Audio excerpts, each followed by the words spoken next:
This is Talkaoke. It works by talking to this microphone. Anyone can come and sit down. We can talk about anything, and it's that simple. Let's find out who we've got around the table to begin with. My name's Mikey. What's your name? My name's Lucy Murray. Okay. And Chris. Chris. Anyone else going to come and sit down? We didn't do a sound check on the thing. That's probably working. But the channels are popping. Okay. What's your name? I'm Margot. Hi. Okay. Anything that anyone want to kick off with? Any thoughts, comments, suggestions, observations, ideas? Yes, you're welcome to come and join. Go on. I want to find out about this building because I went into this building. Yeah. Because this is my first visit here. I came into the bathroom and it smelled like how my dentist smells. Okay. So is this some kind of like linked a dance, to a dentist? What is collab? What's going on? Can you say something about the smell? What was the smell? It's just a very distinctly dentist smell. I don't know what's in it. I don't know what constitutes a dentist smell, but you know it when you come in. You know it. All right. Have you been into this building, Lucy? Yeah, and I've been into the toilets. Yeah. They just must be really clean. Okay, so it's clean. It's very, very clean. I think it's a shout out to facilities and management at RAD. Okay. Okay, so very, very clean. Yeah. They've also got a really great cafe, also very clean, but lots of coffees and teas on display. Great. Yeah, come and join us. Come and join us. Have you been to the loos in there? What did you think? Are they clean? Are they too clean? That's the question here. Are the toilets can you have such a thing as too clean? No. No. I think as far as facilities go, no. I think clean is good. And I think if you're a dancer, you really don't want to be dancing on a dirty floor, particularly because it can get really dangerous. Are there any films about dancing where it's not particularly clean? Films? Yeah, any films about that kind of subject? Oh, dirty dancing. Yeah, I suppose it's that one. There's a lot of risky behaviour. Do you prefer dirty dancing or clean dancing? Oh, dirty dancing any day. Yeah. Okay, so but potentially when you're dancing it can be too clean. That's the question. Clean, dirty. Chris, any thoughts on this? Clean dancing, dirty dancing? A bit of both, I think. A bit of dirty dancing. We've got some dancing going on out here as well. Yeah, no, it's looking really good. Nothing wrong. It's a nice. Well, let's have a quick round of applause for these manoeuvres. Yeah. Do you want to come here and explain what you're doing? Come and have a chat on the table of chat. We're talking about dancing. Are you worried about getting your hands dirty, doing those things? Come back in a bit. We're here all day. Okay, so Lucy, any thoughts on any of these things? Yeah, I'm really excited today to see dancers coming and going and people giving dance a go for the very first time on the workshop programme here today, on the community day at RAD. Can you remember the first time you danced? Does anyone remember the first time they danced? It's probably in a high chair. Yeah, okay. I mean, can you remember the first time you danced? That's what we're talking about here. Can you remember the first time you danced? I agree. I think it's hard to remember that, but it's probably like bobbing away to some kind of sounds and stuff. And I think that's kind of how people just interact with, I don't know, like art just in general. Because it could be something on TV that you're watching as a child, you pick up the sound. And as a child, I really liked, that's why what my parents tell me, I really liked this war film. It was like in episodes. I grew up in Poland, so we kind of have comedy war films. I suppose you have it here as well. But anyway, so I used to impersonate the guy from the film, and that's how I kind of realized, acting is a thing. So I think so maybe similar with dancing, you bob away in a pram or something. Yeah. Okay, maybe it's a better question. What's your first memory of dance? Of dancing. Come over here. We got Lucy. We got Chris. We got Margot. Sorry, we can see. There's no traffic. Don't worry. We'll no, we won't. We'll have a whip round. Okay. My first memory of dance. Yeah. Probably seen the Nutcracker when I was a little girl. Yeah. Yeah. Okay. And what did you think? What was going through your mind? It was just magical. It was just absolutely magical, and I just wanted to do that. Yeah. Okay. And I've got two girls that do, so. Okay. Did you, when you were that age, did you go to dancing lessons? Yes, I did. Yes, yeah. And how did you feel? I mean, what was your kind of thinking there? How was it? How did I feel? Yeah. It just, I don't know. It makes you feel alive. It makes you feel excited. It makes you feel unique and special, and that you can just express yourself. Well, okay, so unique, special. This is good, because we just started, so we need some words. You need little kids, not old ladies like me. Well, are you coming back later on? I am coming back later on. So when you come to pick up, we'll still be here inevitably. Park on a single yellow line, and then come and talk. Bring your kids as well, Okay. and we'll go from there. But what's your name? Courtney. Courtney. We've got Margot, we've got Chris, we've got Lucy. We'll see you. Good luck with the parking ticket, and we'll see you a bit later on.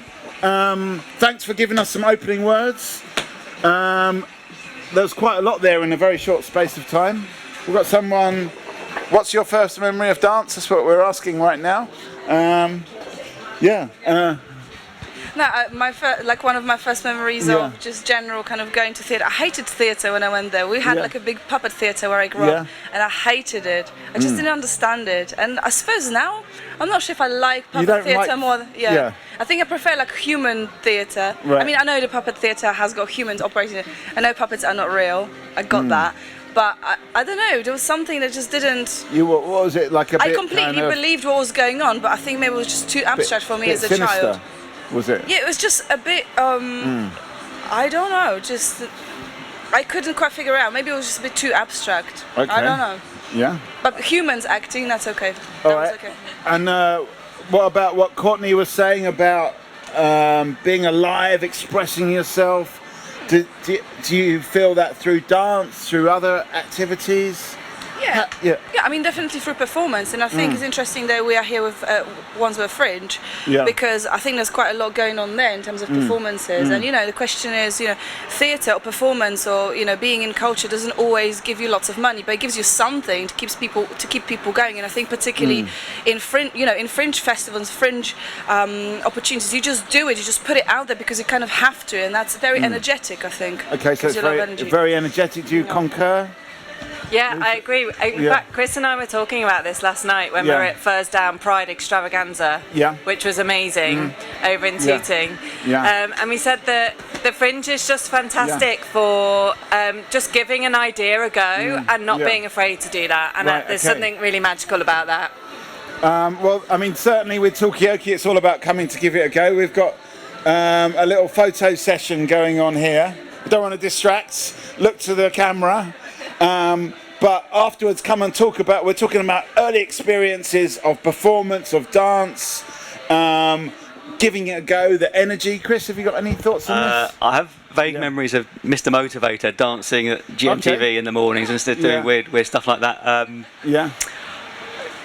Dance I never really got into. Kind of snowman plays come to mind at school.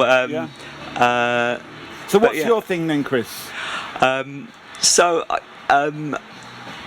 What is my thing? So I love events like this where you've got lots of things going on and a lot of different kind of research activities and great conversations going on and the kind of the buzz and the excitement of something like Wandsworth Arts Fringe where you've got so much going on. Vibe of a sort of festival kind of vibe going on. Yeah, I think being part of something bigger. Okay. I mean, can you put it into words, that vibe, that buzz?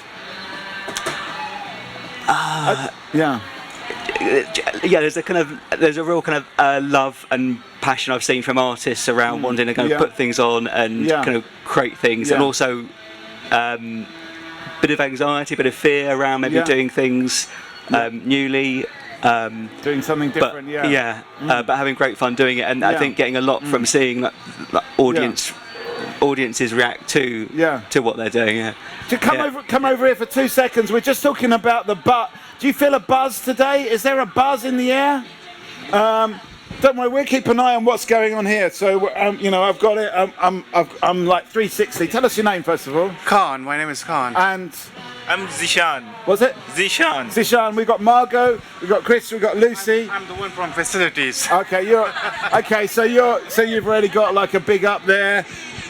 So, do you feel a buzz today? What is it like working in a dance place? Does that rub off on you? Yeah, normally I work Monday to Friday. Yeah. But today I'm covering the shift, and it's amazing. Normally I don't get this kind of environment. Yeah. So it feels like.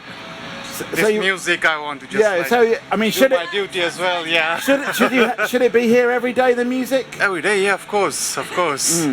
Especially seating and this atmosphere, yeah, it's amazing. And thank you guys, for coming. Thanks for coming over to. You're going to have to listen to us all day, but hopefully it's going to be interesting. It's going to be fun. People for you guys. Yes, exactly. Push them over here. Don't let them in. So you can't come in until you've had a chat with Mikey. Yeah, of course. Yeah. Well, do you feel a buzz? Yeah, I do. Yeah. Look at the weather. Weather is amazing. Fingers crossed. And the music. Yeah. And you guys. Yeah. So we are having fun today. Are you a dancer? No, I'm not actually. Are you any kind of performer? I'm a speaker sometimes. Yeah. In my university. Yeah. That's all I do. What? You're a speaker? Not really in terms of consistency, but sometimes I do. Okay. Yeah. All right. And what do you talk about? I'm actually studying law. Okay. So that's why I talk about the laws and fundamentals, that type of things. Okay. Interesting. Sit down if you want to. We'll keep an eye. The big boss has gone anyway, so come and have a seat. I mean, I think it's really interesting because the way we speak as well. I think it can be an art form. I think back in ancient Greece there was these orators and oratory. Yes. Yeah, and they were really kind of because it's like I think for law even you kind of have to be able to tell a story and make a compelling case. And I think if you're just standing there going, you have to really take people on a journey. So it's a kind of performance in its. I think so. Yeah. I think I do performance, but I would be probably a bit too scared to to do it in court and just think, how do you feel about it? I mean, is it scary to talk to lots of people in front of lots of people? Right now, yes. Yeah. Because I was in just fundamentals. Starting here, new country, new language. Yeah. So that's why that's a problem for me. What's your original language? Sorry? What's your original? Urdu. Urdu. It's okay. Urdu. Yeah. Okay. Shukriya. Is that Urdu? Yes. Shukriya. That's it. Shukriya. Yes. Okay. That's the only word I know. Sorry, but it's more than I know. Yeah. Okay. That's a. Come and have a seat on the table of chats. Give us 2 minutes. We've got. What's your name again? Sorry. Zishan. Zishan. We've got Margot. We've got Chris. We've got Lucy and Mikey. Come and have a seat. Tell us your names. Don't worry. There's no charge. There's no compulsion to stay. It's just a simple pop-up talk show called Talkaoke involving talking into this mic. Tell us your names. It's Beverly. And Alec. And another Alec. Okay. Okay. Is there a reason why you both got the same name? First son. Okay. Named after me, after my late father, who was also called Alec. Okay. Right, so it runs in the family. What's that? Happy Father's Day. Oh, is it Father's Day? Oh my God. I need to get on the phone. I just woke up at 8 o'clock this morning going, I'm late. And I didn't even think about it. It's Father's Day today, so it's a perfect day to talk about this kind of thing. There's a few different subjects on the table. One is about your first memory of dance or performance. Are you dancers?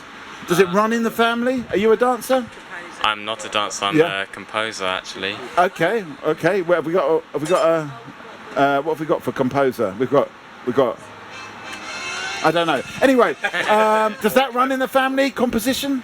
Not really, actually. Yeah. I guess I'm just a first. Yeah, you're the first in the family line. Okay. I've never excelled in the arts, or either dancing, singing, or anything. So my boys are. Well, he's great with his music. Yeah. Nicholas, our other son, is actually performing in this one of these shows later in ballet. So, I mean, what? Oh, that's really interesting. So no, and Beverly, have you got any arts? Yeah. Yeah. I used to dance. Okay, so maybe it comes from your side. Yeah. Okay. What kind of dancing did you do, and what's your first memory of dance? Ballroom dancing. I started when I was really little. Yeah. So probably I was 3 or 4. Yeah. And you were doing ballroom dancing already at 3 or 4. Can you remember that? Yes, I do. I remember the dance studio. Yeah. And what was your kind of feeling? What was your? It felt fabulous, and it's somewhere I actually felt I belonged. Yeah. Okay. Interesting. Okay, so it's very modest. Why are you saying that? She's been very modest. She was very, very good. And were you runner-up in the British Championships or something? Whoa, that's definitely. Okay. All right. Now the beans have been spilled. So can you tell us a little bit about that? So I started when I was 4, and then 3 or 4, and then I went up to about sort of early 20s. But when I was 15 or 16, I did quite well in the British Championships in Blackpool. Yeah. And what was your act? Can you explain it a little bit? I did ballroom and Latin, and ballroom was more my thing, even though I really wanted to be a Latin dancer because they're cooler. Okay. But I was a ballroom girl, really. Okay. Any questions? And where do we want to go with this? Go on, Lucy. I reckon Beverly's really good at applying fake tan. Yeah. Is there a lot of fakes? Yeah. Still get my hands together on my back. Okay, so there's a lot of fake tan going on. Is that still even in the 60s? Outrageous. Yeah. All right, so where are we going to go with this conversation? Do you want to talk about fake tan? Do you want to talk about ballroom versus Latin? Do you want to talk about composition? I mean, I'm quite interested to find out what the latest trends in composition are. Composition and competition, because you mentioned competitions, but I wonder whether there's, as an artist, as a composer, as a dancer, I mean, do you feel like there's a competition in what you do? And how does competition? Because earlier on we were talking to someone called Courtney, and she was saying, for me, it's about self-expression. And we just actually started on the first memory of dance, and she said, I felt like I was really being me and being myself. But how does that square up with being a competition? Yeah, it was a competitive field, but it was the only place really I could feel completely free. I just was myself, only me. Yeah. And that was amazing. And composition can be competitive, can't it? Yeah. I mean, how does that fit in with? How does composition fit in with competition? Well, I've actually participated in a few composition competitions, and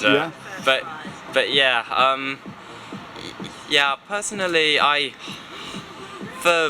for these sort of like competitions, I do find it good to like participate and also to see like after the competition, seeing what like the prize money is actually. Okay. Any thoughts on this? Any questions? Just a question. Where do you want to go with it? Where's next? Yeah. Where are you going with all this? Okay. All right. Where are you going with this? Where have you got ambitions to do this as a profession? Since the age of 9, I've always wanted to be a film composer. Okay, for film, Yeah, when I was kind of young, I watched films with music by like Hans Zimmer, and I just really love that music, and I've wanted to like go with that sort of. Have you got a favourite score from a movie? Definitely Inception. Okay, all right. That's from Inception, that sound effect. But it may be the wrong, inappropriate sound effects as we're in a sort of joyful moment.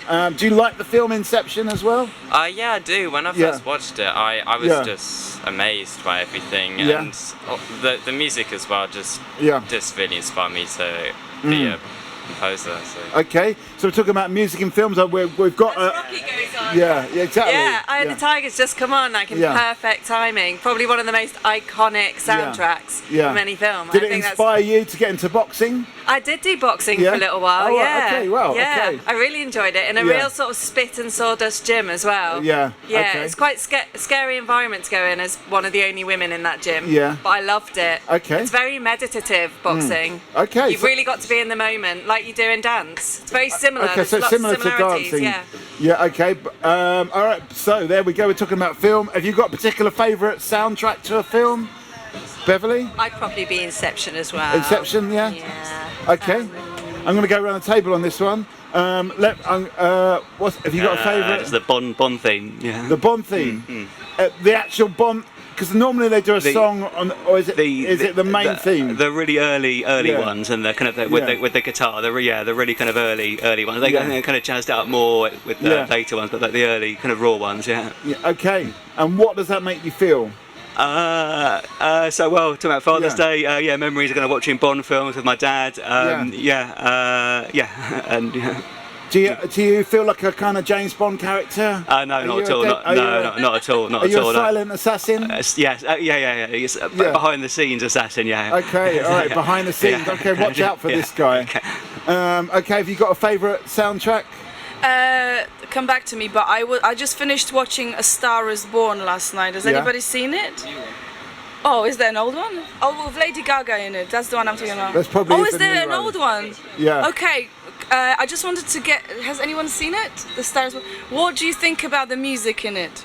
Okay. I'm going to turn the mirror on you because I haven't seen it, so I need some info here. I mean, you've got this kind of like tradition. Not traditional, but like you've got the kind of guy with a husky voice, just doing a bit of the country maybe, something like that. Yeah. Dad rock, I don't know, because it's Father's Day maybe. Yeah.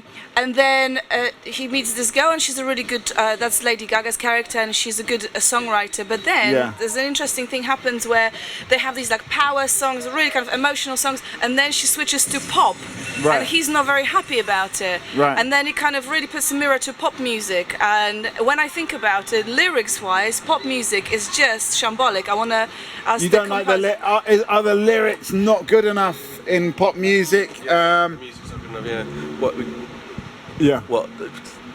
themes. It's up to you. We haven't actually got your favourite film theme. Yeah, well, we actually went to see Zimmer last week. Oh yeah. At the O2, and he's written some great scores for films. Yeah. But we're also big fans of John Williams as well. Right. And one of the great themes, it's a science fiction film.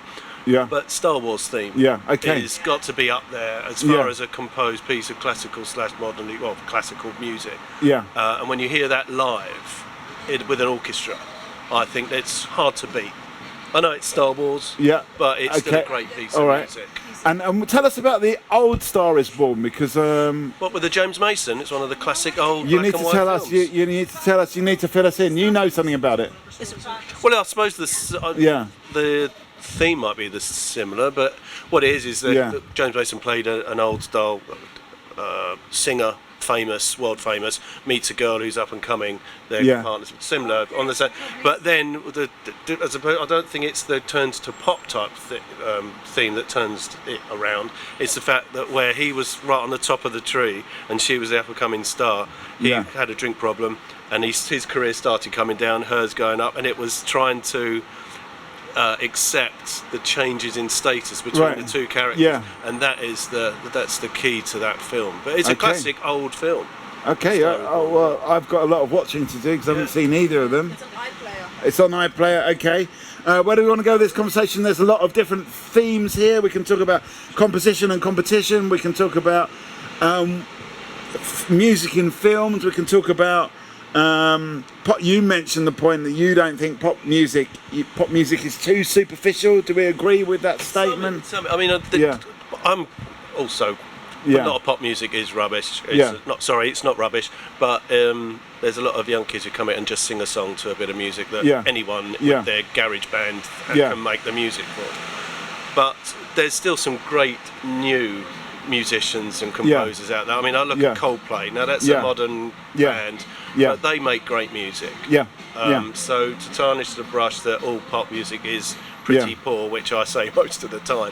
There's occasional, there are and some as far gems as artists, in there. Alright, she's not as right. Well, she is, but Adele. I mean, she'll be around for a long time. Okay, so there are some gems in there. What do people think about pop music on this? Lucy, Chris? I'm trying to remember the name of those Swedish guys who came up with the pop music formula. The formula? A formula that a pop hits formula to their composition. So they composed in a way to make hits. They came up with a formula. I can't remember their names. You might know. Are they a famous Swedish band? Yeah, and they worked with loads and loads of different famous pop stars in the 60s, 70s and 80s. Yeah. And they had a pop hit formula, and I'm kicking myself for not remembering their names. Pop Factory, you can Google Pop it Factory, maybe. Yeah, okay. What do you think about this conjecture that pop music is mostly superficial? Do you agree, disagree? Yeah, I think I agree. I think I agree that there's some that is superficial, but then there's really amazing artists out there making really meaningful work, and But I think there's space for everyone in that. We've got a new face at Talkaoke. We have got Lucy. We've got. Oh, you got to go. Okay, hang on a second. We're just going to get final thoughts from these guys. Give us a final thought.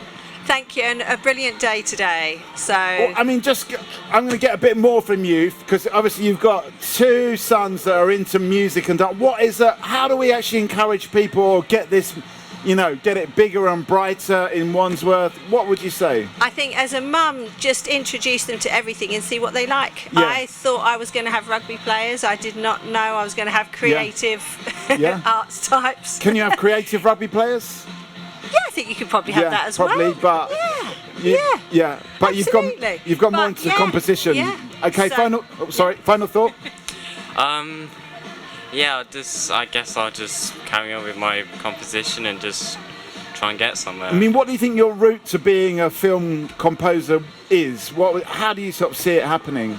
I definitely find that it's just the people if you talk to a lot of the professionals in the business somehow, then then you'll get far. So we need to get you talking to professionals, music professionals, maybe these people. Are you music professionals? Come and have a seat on the table of chat. Final thought? Well, I'm just so immensely proud of my 2 sons and my wife, of course. But my 2 sons, I'm so immensely proud because they are. A lot of dads say this, a lot of parents say they are so talented. This guy here, the music he writes, and he's only he's 16 now. He's not the little blonde kid who used to do it. And we've got a guy in there doing the ballet who just. When I go to shows, the dancing shows, or if I go to a playing of some of his music, I cry every time. I mean, I'm a 6'2" hooligan, but it's so. So in awe of my 2 boys. They're just fantastic. I mean, where do you see them going, and what's important for you as a dad for what they achieve? The most important thing is, are they happy and are they enjoying what they're doing? If they have a successful career with it, it's a added bonus. It's a bonus. But the world's their oyster. They've got. We've done our bit, Mum and me, to give them the opportunities to do what they can, but. No, he studies at one of the best music schools in the world. Nicholas studies here in another very famous dance place. So they've got the chances. It's up to them to do it. Okay, you saw them here first. We'll see where it goes. Thanks very much. We've got a couple of new faces at the table as well. Thanks so much for helping us get this going. Let's get some names. What's your name? Lauren. And? Siona, yeah. I'm Mikey, we've got Margot, we've got Chris, we've got Lucy. This is Talkaoke Pop-Up Talk Show. Thanks for joining. We haven't talked about anything so far today. We've talked about what's your first memory of dance or performance. We talked about pop music. Is it superficial? Are there gems within the pop music genre? We can go anywhere. It's kind of up to you really where you want to take it. You can join as well. Yes, you can. 2 minutes. I'm interested what this man is drinking because is this some kind too of? late. You should have. We'll never find out. We'll never know. Some things will always be a mystery. Exactly. So I mean, where do we want to take this? And Lucy, have you got any thoughts? Where would you like to take the conversation? I just want to reflect on that, how lovely that family were, and that thing that Dad said about having his children just be happy in what they're doing. And I think sometimes I think your children going into the arts can be quite controversial. I think in some families because it's tough to make a living, but I think having your parents' support going into the arts is so important. And he said. For me, the most important thing is they're happy. It's not like get a proper job. Exactly. Which sometimes. Get a real job is sometimes. Well, maybe that's something we could pass to Lauren and so I take it. I don't know. I got the feeling you're in the arts, but did your parents or did you ever have that feeling you've got to get a real job? Well, I've just finished. It's my last day here, but I've just finished the A-level course here. Okay. And my parents, for 2 years now, have been driving me in every Saturday. Just so that I can come here and study A-level dance because they didn't do it in my local town. Wow, I didn't even know there was an A-level in dance. It's I guarantee if I hadn't come here and hadn't studied here, I wouldn't be going on. I'm going to go on to university to study dance. And it took a lot for me to be like, yes, I want to do this professionally and I want to become a choreographer. So this place is basically made me realise that I want to do this professionally. And how big of a drive is it? So I live on the outskirts of Buckinghamshire, so it's not too far, but it's about an hour and 20. And people on the A-level course, someone comes from Wales, someone comes from Nottingham, and then some people just come from London. So it's the course really made me realise like about diversity and meeting those different people. And so it's really inspiring me to do and go on. Okay, wow, amazing. Siona, let me ask you the same question. So I'm not in the arts. No? But I did actually have the experience with my parents when I was younger around, you know, I really loved dancing, but they did tell me to go and get a real job. Being of Indian heritage, it was more like go down. So I am now an accountant, so I did do that.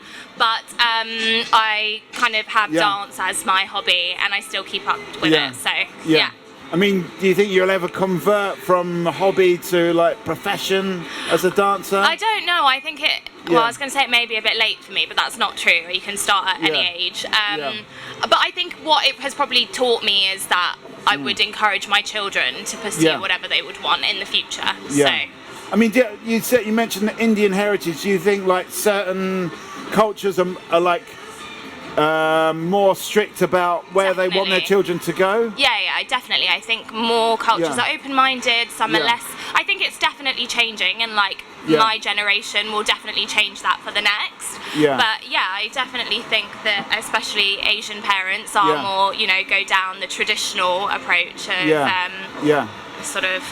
I mean, that's quite a big question. Does anyone else sort of feel like they've had pressure to go somewhere else to do something? I mean, who here actually is in the arts and who's not in the arts? You're in the arts. Did you have pressure to not? Yeah, definitely. I mean, it was when I think about it, it wasn't like pressure to get a proper job. It was more like emphasis on art as a hobby. And I think even though it's nice, my parents didn't mind me doing theatre. But there was never the kind of understanding that this could be a career. And I think my parents always saw it as a hobby, and then I started singing as a hobby.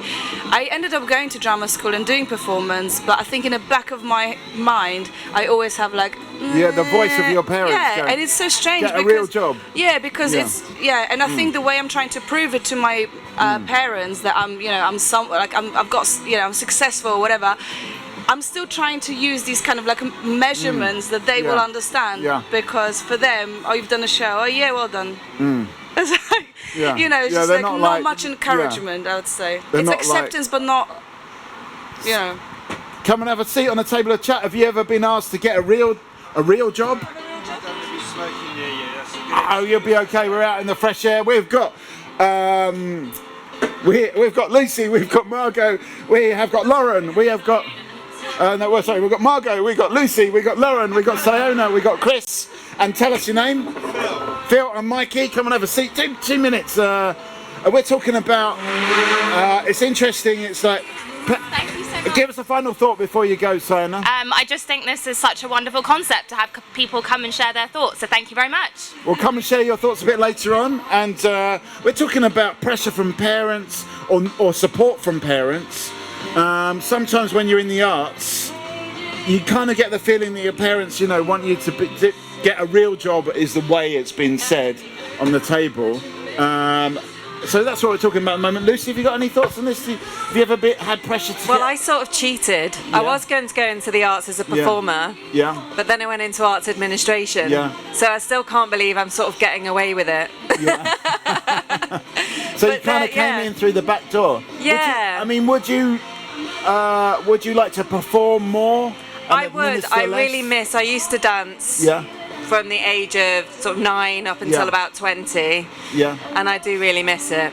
Okay. I mean, what's stopping you from going back into it a bit more? I tell myself it's time. With family life, but I think that's a poor excuse. Okay. Time. Can you find the time to dance? Maybe there could be the Royal Academy of Dance could, you know, do like midnight sessions or something like that for those people like Lucy that don't have time. Phil, have you got any thoughts on this? About pressure from parents? Well, my parents were very hands-off with me. I'm a pianist. I really loved it. I didn't need any kind of pressure or anything, but they didn't try and stop me. Actually, at all. They just let me do it because I wanted to. Okay, so were you encouraged, would you say? Oh, yeah, very much. Okay. Very much. Yeah. I mean, what is the secret? Because we had Siona here, she's gone now, but she was saying, I really wanted to be a dancer. I ended up being an accountant. There was a bit of pressure from family to go, you know, to get a real job. What, I mean, you must have people coming through the academy that are a bit like that. What do you say to youngsters like that? Well, no, I think, to be honest, I think it's fair play if you really want to be honest, because it's not, if you want to like make a really decent living, it's not always the easiest thing to do if you're working in the arts. So, you know, to be real. And it might be worth having some other skills in the background if you. Okay, so you actually need a backup. A backup job, or do a bit of both. And I think, I mean, if you're really, really brilliant, you could probably do really well financially as a career to survive. Or more than survive. So it's not such a bad idea actually to have that backup career or the money-making career. I think these days institutions are more aware as well about having a full, proper education for people who are into the arts as well. Okay, so we're talking about come and join. Thank you, Phil. Have your cigarette and come back, or just listen. Are you a parent? Are you going to encourage your child to go into the arts or get a real job? That's what we're talking about at the moment. We've got Lucy, we've got Lauren, we've got Margot, we've got Chris. I've got all the names right this time. I'm Mikey. What's your name? Barbara. Barbara. What's your name? Marlin. Are you gonna become a dancer when you grow up? Thinking about it. What would you like to be when you grow up? Not sure yet. I know, early days. But would you encourage Marlin to go into the arts, go into some kind of artistic career? Definitely, I would love to. But right now it's a little bit hard because he's got the mentality of boys don't do ballet. Okay. So we're working hard on it. Because he saw a lot of football stars, but he hasn't seen enough ballet dancers. Male ballet dancers. I'm working on it. Right. Okay. So you've got football stars, you've got ballet dancers. I think it's such an excellent point because, like, in terms of role models, like we do these talk shows a lot with young people, and boys usually say they want to be footballers, but actually there's so many brilliant dancers and ballet dancers as well who are men, and I think it's just so amazing to encourage your child to kind of go into that. But that wasn't my original point. What was my original point? I don't know. We were talking about. I wanted to find out, like, in terms of dance, are there any kind of is there like some kind of like a commercial dance, like kind of stuff they do for money, and like high dance? Is ballet like the epitome of this is proper dance, and pop videos is like crap dance? Like I just want to know what's the hierarchy, because I'm not a dancer. Is there a spectrum of different, or a status, different statuses of different types of dancing? Well, I do quite a few styles. So I started in street, and then I, as a girl, I actually didn't like ballet when I was younger. I just couldn't concentrate, couldn't sit still in the class, but I liked the commercial, I liked the street, and then I've moved in contemporary, and I definitely think that dance is evolving, and I think styles are fusing together and stuff like that now. I mean, I see here there are amazing boy classes here, and I see them, and there's children as young as like 6 or 7 who are amazing, and then you also see grown adults who do street classes here as well, which are brilliant, and they're men as well. So I definitely think the stereotype is kind of slowly fading, which is really, really good. And I also think it's more. What is the stereotype though? Because we don't even know what it is. It's more that men don't do ballet. Or if they do dance, they only do street dance. Or if they do it, they don't. It's just not common. It's usually like in a ballet class or something like that. It's usually like maybe 1/5 are men and the rest all women. So. I feel like that is changing, and styles are changing, and you get men a lot more musical theatre now dancing as well. So okay, all right. Come and have a seat on the table of the chat. At the moment we're talking about. There's a few things they're talking about. Parents encouraging you to go into the arts or discouraging you to go into the arts. We're talking about boys in ballet.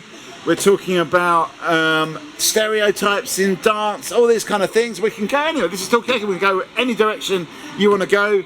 We have got Margot, we have got Barbara, we've got Marlin, we have got Lauren, we've got Lucy. Tell us your name. Caroline. Caroline, and we've got Chris and Mikey. Are you a dancer, Caroline? I'm not a dancer. Have you danced? In the club. Yeah, you have danced in the club. Yeah. Do you think you could ever convert it? Would you ever get lessons?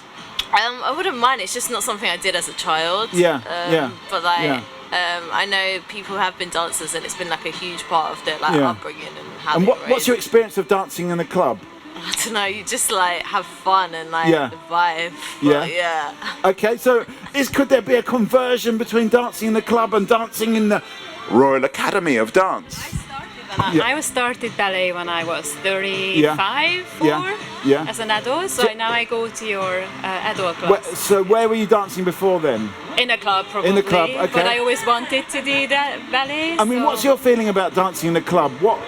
Caroline was saying. I guess the aim of dancing is just enjoying yourself and expressing yourself. So this is a way of expressing yourself. It doesn't have to be a classified rule-made dance. But if you want to learn how to do it in a professional way, in a different way, come and do it here or anywhere else, but if you want to. But dancing is just all about enjoying your emotions in a physical way. Okay, so it's interesting the sort of everyone today has talked about dancing, has talked about everyone said the word freedom almost, that there's this freedom in dancing, be it in the club or on the stage, I suppose, But I think the beauty of clubbing or like being in a club is that you even don't have to know how to dance. If there's like a way of dancing, it's just a feeling. Rules. You're just trying to kind of, I don't know, your body just does it almost like itself, I feel. Whereas when I think of like maybe like ballet or like maybe even street dancing, where there's like, okay, it's a genre, it's a style, there's a bit more rules to it. But actually the rules can maybe help you with self-expression. I don't know, but I think I'm more of a kind of a free dancer. I think I'm more in a club. Do you find it hard to follow rules? Is that what it is? I find it hard to follow choreography, but maybe because I've never had dance classes when I was a child. But maybe it's never, maybe I should start. Maybe it's not too late, Okay, Caroline, are there any rules to dancing in a club, or you just do whatever you want? Just do what you want, really, and just have fun. Yeah. I mean, is that the reason why it's maybe hard to convert from the club to the academy? Is it about the rules? Is it about following instructions? Lucy, have you got any thoughts on this? Lauren? I think that, personally, I love freestyling, like on my own, or just kind of stretching or doing something like that, because there's things such as like Pilates and yoga as well, which depending on your style, you might want to be quite a calm dancer, or you might want to be quite a fast dancer if you're into sport as well. So I definitely think if you don't want to go to class straight away, if you're it's difficult to pick up choreography. It's just so much more fun to just kind of make stuff up and just do it yourself and just so you're just making up movements. Just do it yourself on your own kind of space. That's what I do. All right. Are you a dancer? Come and have a seat on the table of the chat. We've got a whole bunch of dancers here, but there's no, apart from maybe Chris. Are you a dancer? Not really, no. So I've done dancing in sort of pubs, not so much clubs, but kind of pubs with the kind of 80s music. Have you got a favourite track to dance to? No. Is there one that gets you up and gets you going? Madonna, maybe, Madonna. All right, okay, maybe I'll go around the table on this one. Have you got a track that just gets you can't resist dancing to? Kind of like anything like Afro beats or piano or that kind of music. Normally I just like to watch my friends like dance and have a good time. I'm a piano. Have you got a favourite? I like a bit of Motown. Motown. Yeah, that gets me up dancing. Can you give us an example of a Motown track that? Well, my first dance at my wedding was Luther Vandross, Never Too Much. Okay. That's a classic. Right. Okay, that is a classic. It's quite funky. Gets you up dancing. Okay. I'm gonna go around. What gets you moving? I listen to quite a lot of random stuff, so it depends kind of how I'm feeling or what I'm doing. Something really random, something really obscure. I don't know if I'm going to be able to pronounce anything right. It doesn't matter because none of us are going to know, so it doesn't matter. There's... I don't know if they're a band or if they're a person, but Los Coyas. I don't know how to pronounce it, but they do like amazing flute work and stuff like that. Yes. Okay. And they're really, really good. So it's just randomly, just sometimes I want to put on something I've not heard before and just shuffle or look on Spotify and find something new. Okay, we're going to have to check that out. We're going to have to make a note of that on the video. Listen to Los Coyas. Have you got a favourite song you like to dance to? Ferrari. Ferrari?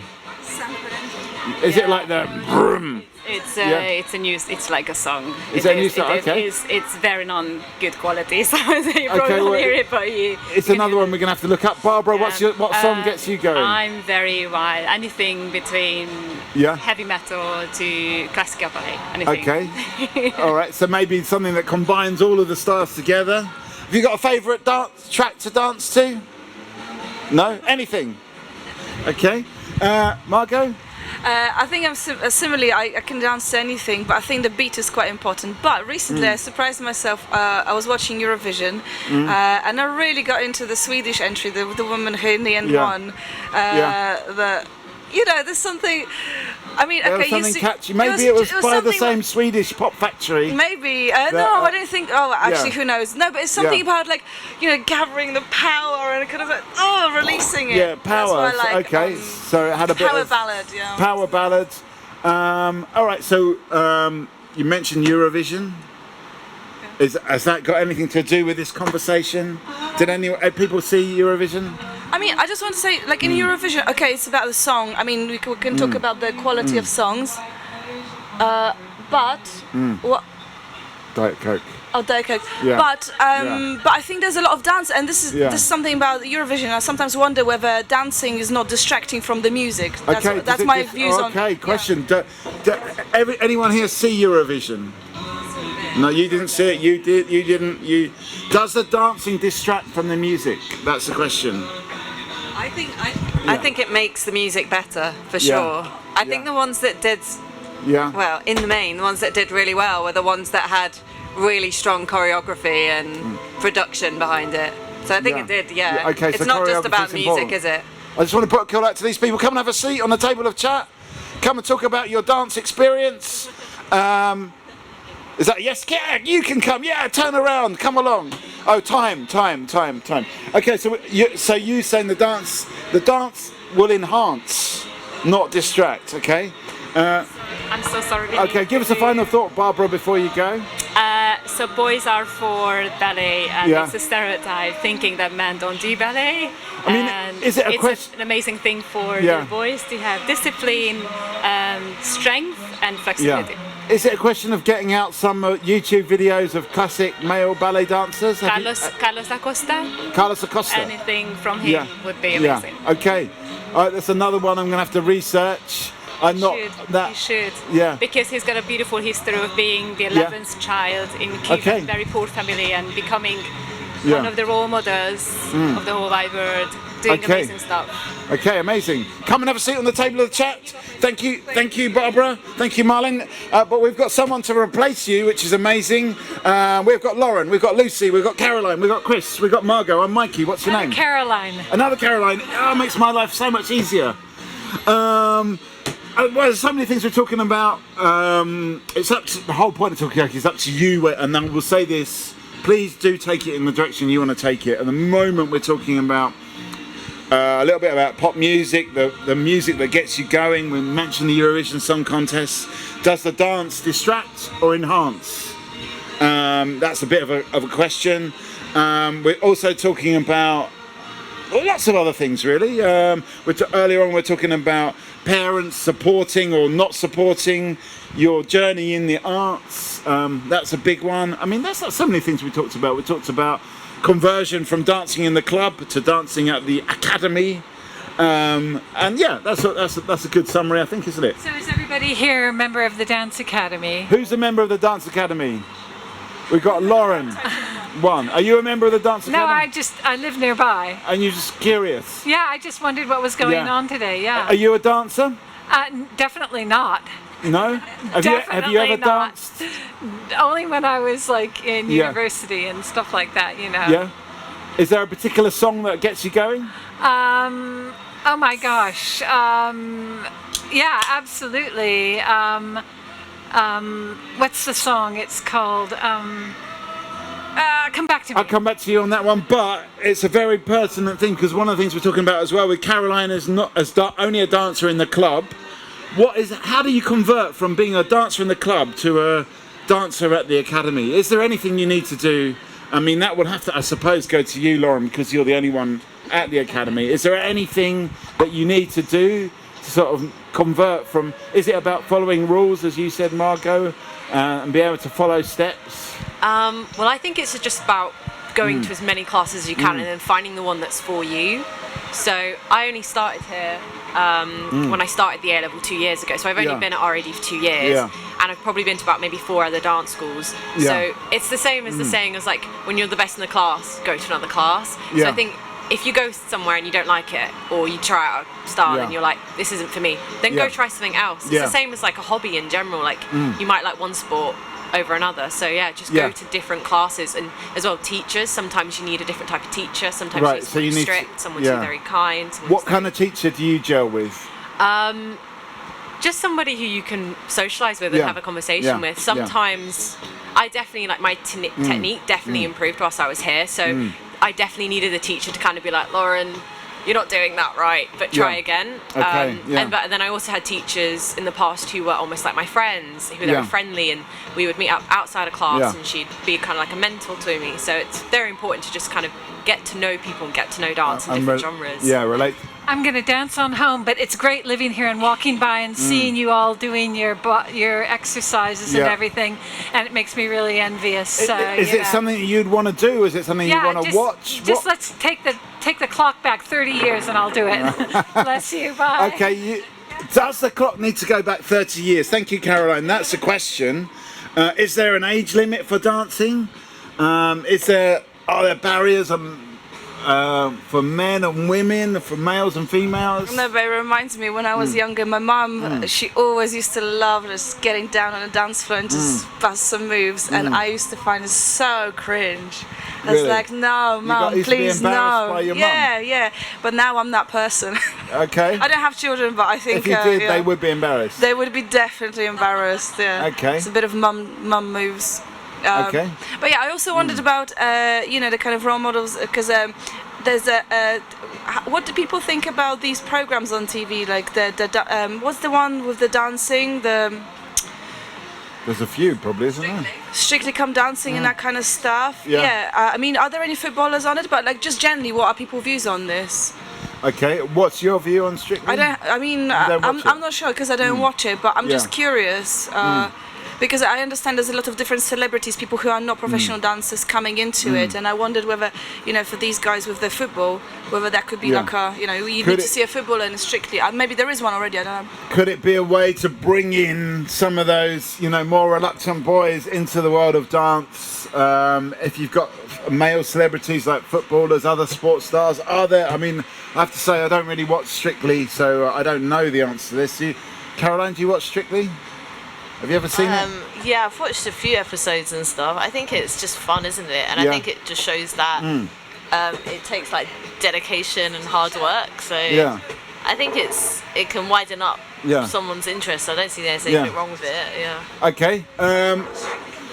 So this is Talkaoke Pop-Up Talk Show. It's very simple. You're just talking to this microphone about whatever you want to talk about. It's kind of up to you. We just go with the flow from one subject to another. See, you've already got some notes, so that's good. That's a good start. So we've got Lauren, we've got Lucy, we've got Caroline, we've got Chris, we've got Margot. I'm Mikey. What's your name? Hi, I'm Susan. Hello, Susan. And Jessica. Jessica. There's a few subjects we're talking about. One is about who gets to come into the academy. Caroline, sorry to pick on you, Caroline, but you love dancing in the club. Well, not like. Yeah. Like, I think I've misrepresented myself. Like, I'm like the quiet one, but like. Yeah. Like sometimes I think when you go to like a club or a party, you kind of like hear songs that your friends like. You just get to know what's happening, and like. Yeah, it's so I just enjoy that. Yeah. I enjoy that. Yeah. But like, I know like. Yeah. What is it? Lauren does. That's like a different kettle. It's a total different. I'm not comparing like. Yeah, well, I mean, this is the thing. My question is there actually a pathway from just dancing, having fun, to getting more involved and coming into the... What? My daughter's serious. She's been coming to the RAD since the age of 3. Yeah. She's now 16. Yeah. She started since the age of 3? Yeah, she started in the demonstration and pre-primary club. Okay. You'll have to come and sit over here now. Just done her GCSEs in dance. Just finished that. She's going to be doing the A-level points and grades. Okay, and Lauren's doing the A-level. I was in my A-level showcase yesterday. Did you do it as well? Yeah. I miss all the teachers already. Yes, I finished, yeah. Okay, let's get some names. So it was Susan. What's your name again, sorry? Jessica. Jessica, that's right. And we've got Margot, we've got Chris, we've got Caroline, I've got Lucy, we've got Lauren, I'm Mikey. What's your name? EK. EK. Yes. So it's up to you where you want to take this, but at the moment, I don't know, for some reason I've got stuck on this subject about turning just a love of just moving and dancing and just, you know, being in your living room into stepping into this building and actually taking it more seriously. Is that an easy thing? I mean, for you guys, for Lauren, probably for you, Jessica, if you've been coming since the age of 3, it's just been what you do. But what about your friends? How do you know, is it another world, as Caroline said, or is it you? Have you got any thoughts on this, Jessica? I'm not really sure. Just what were you going to say? That's a problem. I'm confident. I teach. Oh, come on. We need someone to talk this. Okay. Okay. Obviously, starting at the age of 3, it was a hobby just for fun, to socialise, to build confidence, and to be active and healthy and look cute when I come to watch. But I think over the last couple of years, we've started to take it quite seriously, particularly where we've been at school and we've been looking at GCSEs and A-levels and what we're going to do next. At first, we thought maybe not dancing for A-levels for serious career, because we were worried because dancers retire quite early and you worry about work and you worry about income. But I do a job where I don't get money, but I hate it. So a completely different sector. Can I ask you what you do? Oh, I teach, but I don't teach dance. I teach more kind of social sciences. But it's just the admin behind it's horrendous. The marking and chasing for late work, you just have no life. But and I have a partner that has a quite good job as well. He works in finance and he has a PhD in maths, and he's on a good money, but he's miserable. But he would never leave his job because he would never meet that salary anywhere else. Right. Whereas I'm just saying for Jessica, I think it would be life is too short. And I want her to be happy. So I think I'm going to be having a fight with my partner at home, and she's probably going to go and do a BTEC in dance. It's funny because earlier on we were actually talking about parents and parents' role in encouraging not encouraging people to get into the arts. I guess here, just because we're at the dance school dance, we've got a new face over here. Tell us your name. Oh my god. Oh, hi, Lauren. It's great that we've got a lot of we've got another Lauren over here. We've got Chris, we've got Caroline, we've got Lucy, we've got Ike, and we've got Susan and Jessica and Mikey. At the moment we're sort of talking about I guess the role of parents. We're talking about how to I want to say take dance more seriously, but it's not actually it's not serious as in serious. It's more like deeper into the dance. It doesn't have to be serious, I suppose, does it? But so serious is probably the wrong word. I kind of wonder, because you kind of said that you've got a job that you don't like, maybe your partner also has a job that they don't like, but the money's good, and obviously money is important, but I wonder if there are ways of introducing a bit of kind of fun and creativity into these jobs and roles. Could you combine it a little bit? Yeah. Or do you just is it as clear cut as you're either the finance person or you the dancer and you go all in? Is there any kind of in between ground? Could you teach social science through dance? And we had what's that? It's the students that my course attracts. Do they want to dance? If they wanted to dance, they would have. They're not very dancing. No, they're not going to. I don't think the students I've got. I mean, I can make it creative and we can do games. I mean, I uploaded, because we're coming towards the end of term, and I uploaded a TikTok. I uploaded a YouTube video with the ting ting tang tang dance on, and I said to all my students, if you learn this dance on our last day, I will do it with you. So that's the challenge. Did it work? That's next week. Oh, that's next week. All right. Wednesday. Right. Okay, so you are actually incorporating dance already in there.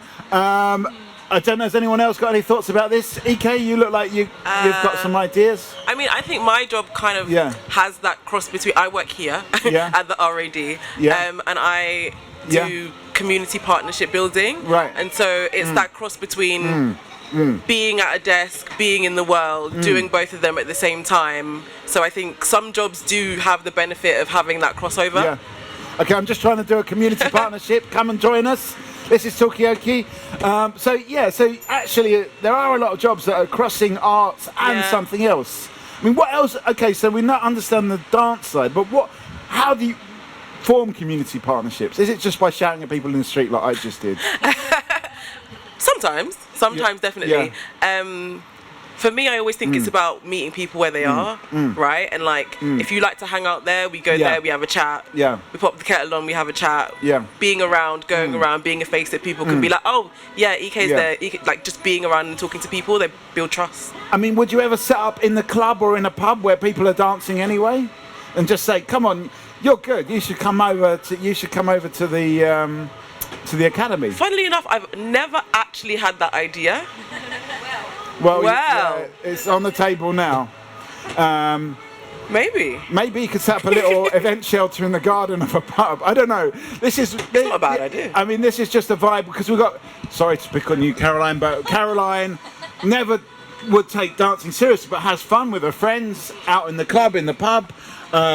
Chris is more like you put Madonna on, and you know he just can't help himself. Lauren, have you got any thoughts? We haven't said anything yet. Have you got any thoughts on any of these questions? If you don't, not yet. Okay, no problem. That's no problem at all. Okay, yeah. I love this idea of setting up somewhere in a club, but then I think part of the beauty of dance is that you can just be, like we were saying, you can be free and just express yourself. You know, there's this expression, dance like no one's looking. Yeah. And the minute you've got somebody there like scouting for talent, maybe that's something else. But in principle, I love this idea. I mean, I know I'm not really supposed, in the middle, you're not really supposed to give your own opinion, facts, information, but I was in a club once, in Jago's in Haggerston, and some people came up to me and said, "Oh, we go to a dance school. Oh, we really like your moves. You should." But you know, I don't know if that could work. I wasn't sure if they were actually just taking the Mickey out of it. Yeah. But anyway, where are we going to go with this? Yep. I've got a thought on that question. Yeah. And we've asked it a couple of people who've walked past. Are you a dancer? Yeah. But everybody here around the table has described that they're all dancers. Yeah. But just how we define, am I a dancer, is do you do dance professionally? Are you studying dance? But then is there a don't know, discussion around, is everybody a dancer? Oh, is everybody a dancer? Okay, that's a big one. I'm going to have to hit the inception button. Is everybody a dancer? Hands up if you're a dancer. Reluctant from Caroline. Okay, I'll put my hand up as well. So, at least everyone around the table is a dancer. But maybe are you a dancer? No, we're too far away. But is everyone a dancer? That's what Lucy's saying. What do people think? Is every single person in the world a dancer? People who want to be. Yeah. Anyone who wants to be as a dancer. Everyone can move, whether they're good at it or not. They can move. Yeah. And that's okay, not if necessarily. they're happy. If you're feeling happy, you're feeling the motions, and it lifts you up. Why not? Okay, so everyone's a dancer, not necessarily a good dancer. But I mean, what is a good dancer? The eye, in the eye of the beholder. Okay, so. Because you think about culture, you think about religion, you think about different countries. We dance differently. Yeah. Okay. Do different cultures dance differently, and how do we value dance? What is a good dancer? What is a bad dancer? What is a mum dancer? What is a dad dancer?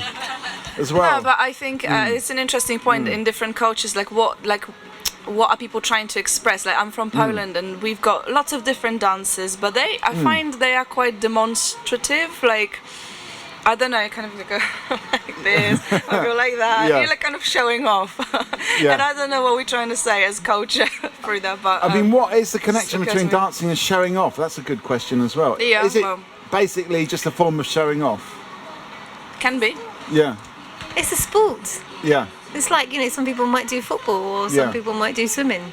Dancing's another form of sport. It's something that you enjoy. You can do it on your own, and you can do it as part of a team. Okay. It's an art form, isn't it? Yeah. So in some places, dances can be private, but when you are putting on a show, it's about like it can be. Hang on, I just want to get a final thought from these guys, but finish your thought. No, go for it. Yeah. No, it's okay. We're stuck now. We're stuck in a loop now. I was just going to say that part of it is to show off and seeing the body in different beautiful shapes that can happen. So it's showing off, but in a good way. Give us a final thought. We have to go. She has her last GCSE to revise for on Tuesday. Okay. She's been here today and all day yesterday, so we need to focus on this GCSE now. It's a dance GCSE, written exam. Yeah. It's a theory of dancing. It's a written paper for dance. Okay. Yeah, it's a bit like an English language paper, very descriptive. But obviously, it's got its own terminology, so she needs to make sure she understands all that. That sounds like a tough one. Good luck with that. Thank you. Give us a final thought, Jessica. I'm not sure. Watch his space. I mean, how do you feel about doing the GCSEs? Are you happy, excited, daunted, a bit of all of those? Well, I'm really happy like they're over now. Yeah.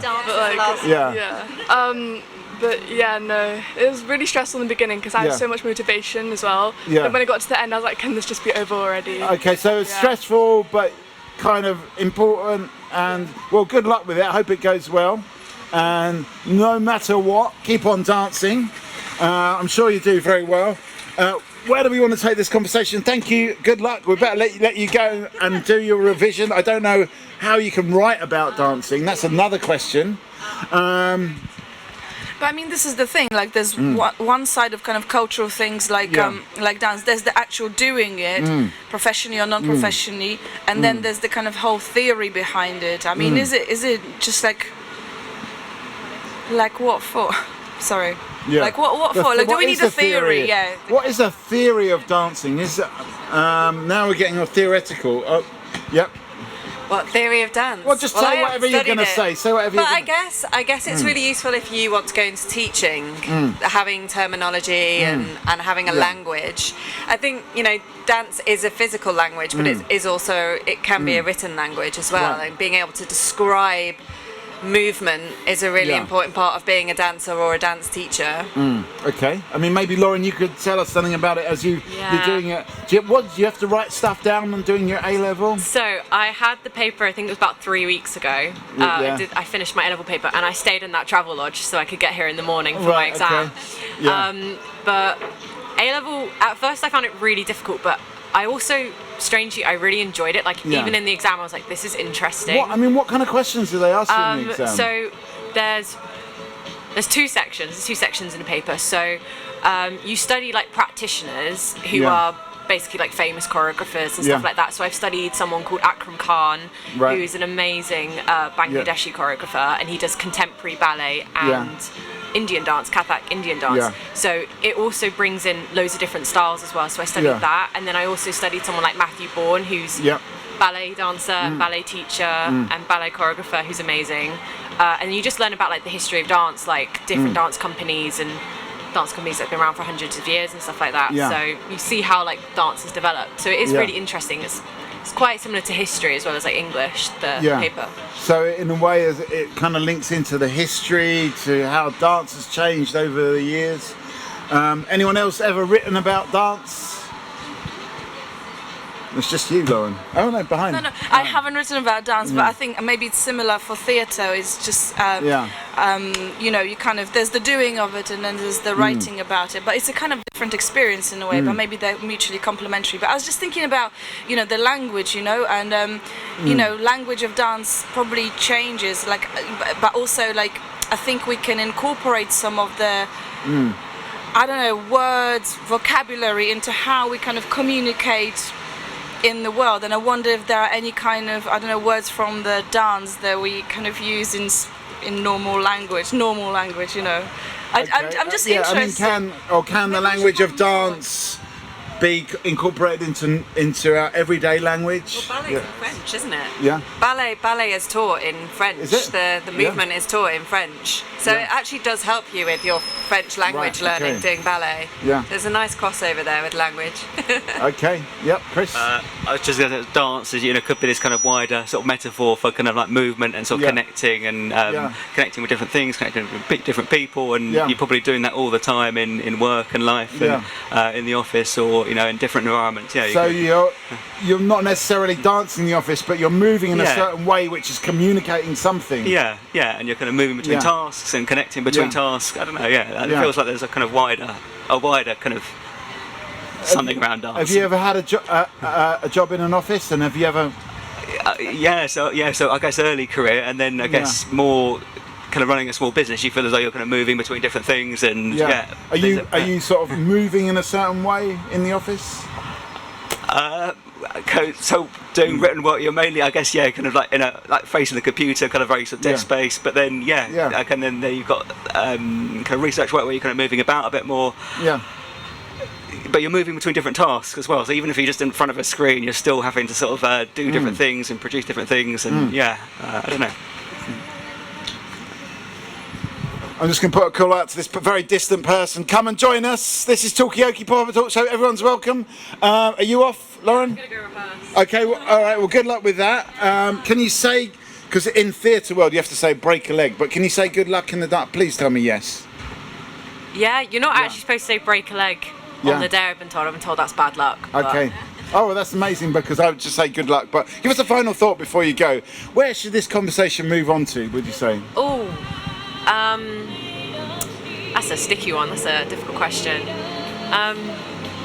I find it quite interesting how people get into dance, because I feel like a lot of people at a young age, it's because their parents want them to find a hobby, so you get taken into dance. But you do get people who start when they're 12 or when they're 13 or when they're at university and above. So, how should people try and get into dance? Or I mean, could dance be more inviting to a wider range of people? I think stuff like this brings in new audiences and it brings in new people. And even if you're not a dancer, most of the time, like if I'm injured or if I'm tired, I just want to go see a show. It's not that I want to be in one. So I think going to see stuff also is really important, to just see stuff and try something new. So Well, thanks very much for that. I'm going to hit you with a round of applause, and feel free to give a real round of applause as well.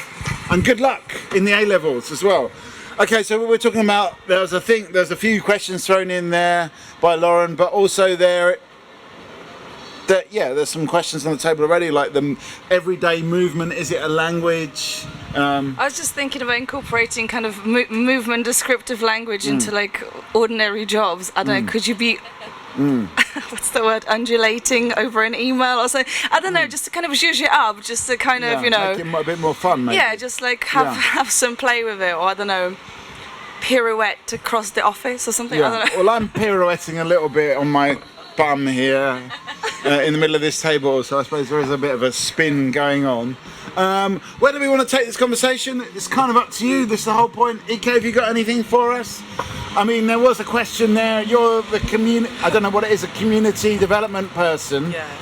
I'm going to ask you the question, same question I was asking. Are we inviting people? Is the door is open, we can see it's open there, but do people feel like they can go in of all different ages and cultures and everything? I hope so. I mean, it's part of like what I'm trying to do, is trying to encourage people to come in and make it so that people feel comfortable and welcome and safe when they do come in. So that's what we're trying to do. But I think there are loads of like people get really nervous around dance. Obviously having people looking at them, thinking you have to look a certain way to dance, thinking that you're gonna like, even just with any hobby, like going in and being like, I'm gonna be the worst one in the class because it's my first time, you know? Like even when dancers try new styles sometimes, and they're like, well, I'm a dancer, I should be able to do this, and they go into a class of a style they've never done before and they're like freaking out. So I think there is always gonna be this like nerves about trying new stuff. But hopefully we can start bringing some more people in and having people enjoy it. Okay. I'm going to go over to you in a second, Margot, but we've got a new face, so tell us your name. Hi, I'm Jade. Jade, we have got Ike, we have got Margot, we've got Lauren, we've got Chris, we've got Caroline, we've got Lucy, and Mikey. Talkaoke. Did I break something? No, I didn't. And it's a pop-up talk show at the moment. We're talking about, okay, the door is open of the Royal Academy of Dance, but how do we get people like this man here who's just walking past to go, I'm going to go in today, I'm going to check out what's happening here, instead of just walking past? How do we get that idea that dance is for everybody? Caroline? Can I just ask Ike, is there like any free classes for like the community, or because people might think like price is a barrier? Is it about money as well? Are there free classes? So currently we don't. So part of my job is building an offer for the local community, and so what I'm kind of working on right now is kind of doing some pilots to figure out what people want. We didn't want to just be like, come for free ballet, because not everybody wants to do ballet. Figuring out what people want to do, how much people are willing to pay, because sometimes it's not free, sometimes it's £1, £2, sometimes rather than paying for a time up front, it's paying week by week, whatever it is. I think sometimes people always assume community and they think that people are poor, and not in a rude way, some people are, but some people aren't, and there's sometimes other reasons why people can't come in, and there's other ways around it. So I think right now we're trying to connect with people in a way to find out what are the biggest blockers and what we can do to overcome them. I still like to say we don't have free classes right now. What would you say the biggest block is to getting people in the door? I think it's a mixture of kind of the culture of dance, of people feeling like it's not for them. And then I think, like you said, price is probably another one as well. People don't see it as a priority. Money and sort of looks, we put it. Jade, I'm going to come to you. What do you think the biggest blockers are to getting people in the door? I wouldn't say it's the biggest blocker, but one of them definitely is age, the age you get into it. If your parents don't have much education on dance or aren't involved in that community, they mightn't put you in it at a young age, and then the older you get, the more self-conscious you get, and you'd be less willing to put yourself in that situation if you didn't have the foundational skills. So there's a certain window where you just don't care what people think of you. And then you go the other way. And then you go back again. And then you go back again. So maybe you need to go to that just says the old guy in the middle. Maybe you need to focus on those old people that don't care anymore either. We're talking about what are the biggest blockers. I'm gonna come to you in a second, Margaret, but I just feel like I'm gonna go around the table on this one. What would you say the biggest kind of barriers to walking through that door are? I think I agree with Jade on age. I think we go through a period of our lives where, so as a child, we're sort of encouraged to do lots of different hobbies. We sort of just give things a go, and then we just draw more into ourselves, I think, from like our 20s, like through to our 40s. And then people sort of go, oh, God, I used to love dance, I should get back into that. And then they get the mentality, oh, it's too late. I've missed that. But I think age is a really big thing. And body confidence as well. Age and body confidence. Maybe we could talk about that in a minute. Caroline, what would you say the biggest barriers are? I think starting something new all over again, because if you don't have a friend or something, you might think, what if I go there and they will hate me? So a kind of like, almost like a kind of world of the unknown kind of thing. Come and join us. This is Talkaoke, pop-up talk show. Everyone's welcome. Yes, you can come along. Yes, we've got Ike, we have got Jade, we've got Lucy and Caroline, Chris, Lauren, Margot, me, Mikey. But anyway, we're talking about what the biggest barriers are. This kind of newness, a new environment, a strange new environment. Chris, what would you say the biggest barriers are to? I mean, probably for me, I guess as a male kind of walking past, probably thinking, dance isn't really for me. Okay, is it a bit too female? Is that what you're saying? There's a lot of, maybe it probably is. It probably isn't in reality, but it's a perception. I probably is it a female-dominated space? Does it appear as a female-dominated space? Okay, that's interesting.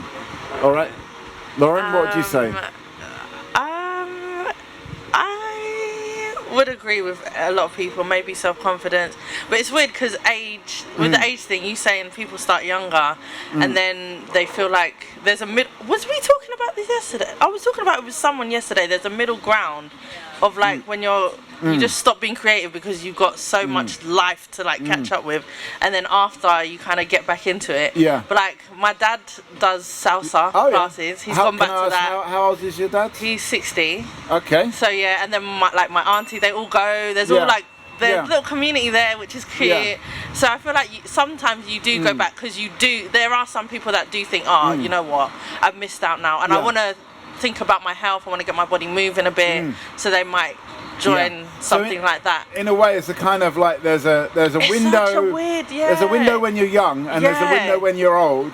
But then there's this long period of time in the middle where you come up with all sorts of excuses. Excuses. You might feel a bit self-conscious. You might not want to invest if you've got to pay for classes. You might not think it's worth investing in at the time because you got to save for this or you got to do that and that kind of stuff. So in a way, it's also life getting in the way.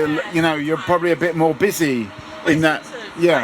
Prioritize movement in your life, regardless of what it is. Okay, so I think that's a quite good survey. Margot, Get back here because it's your turn now. What are the biggest barriers to getting people in through the door, would you say? I think body confidence, starting something new, but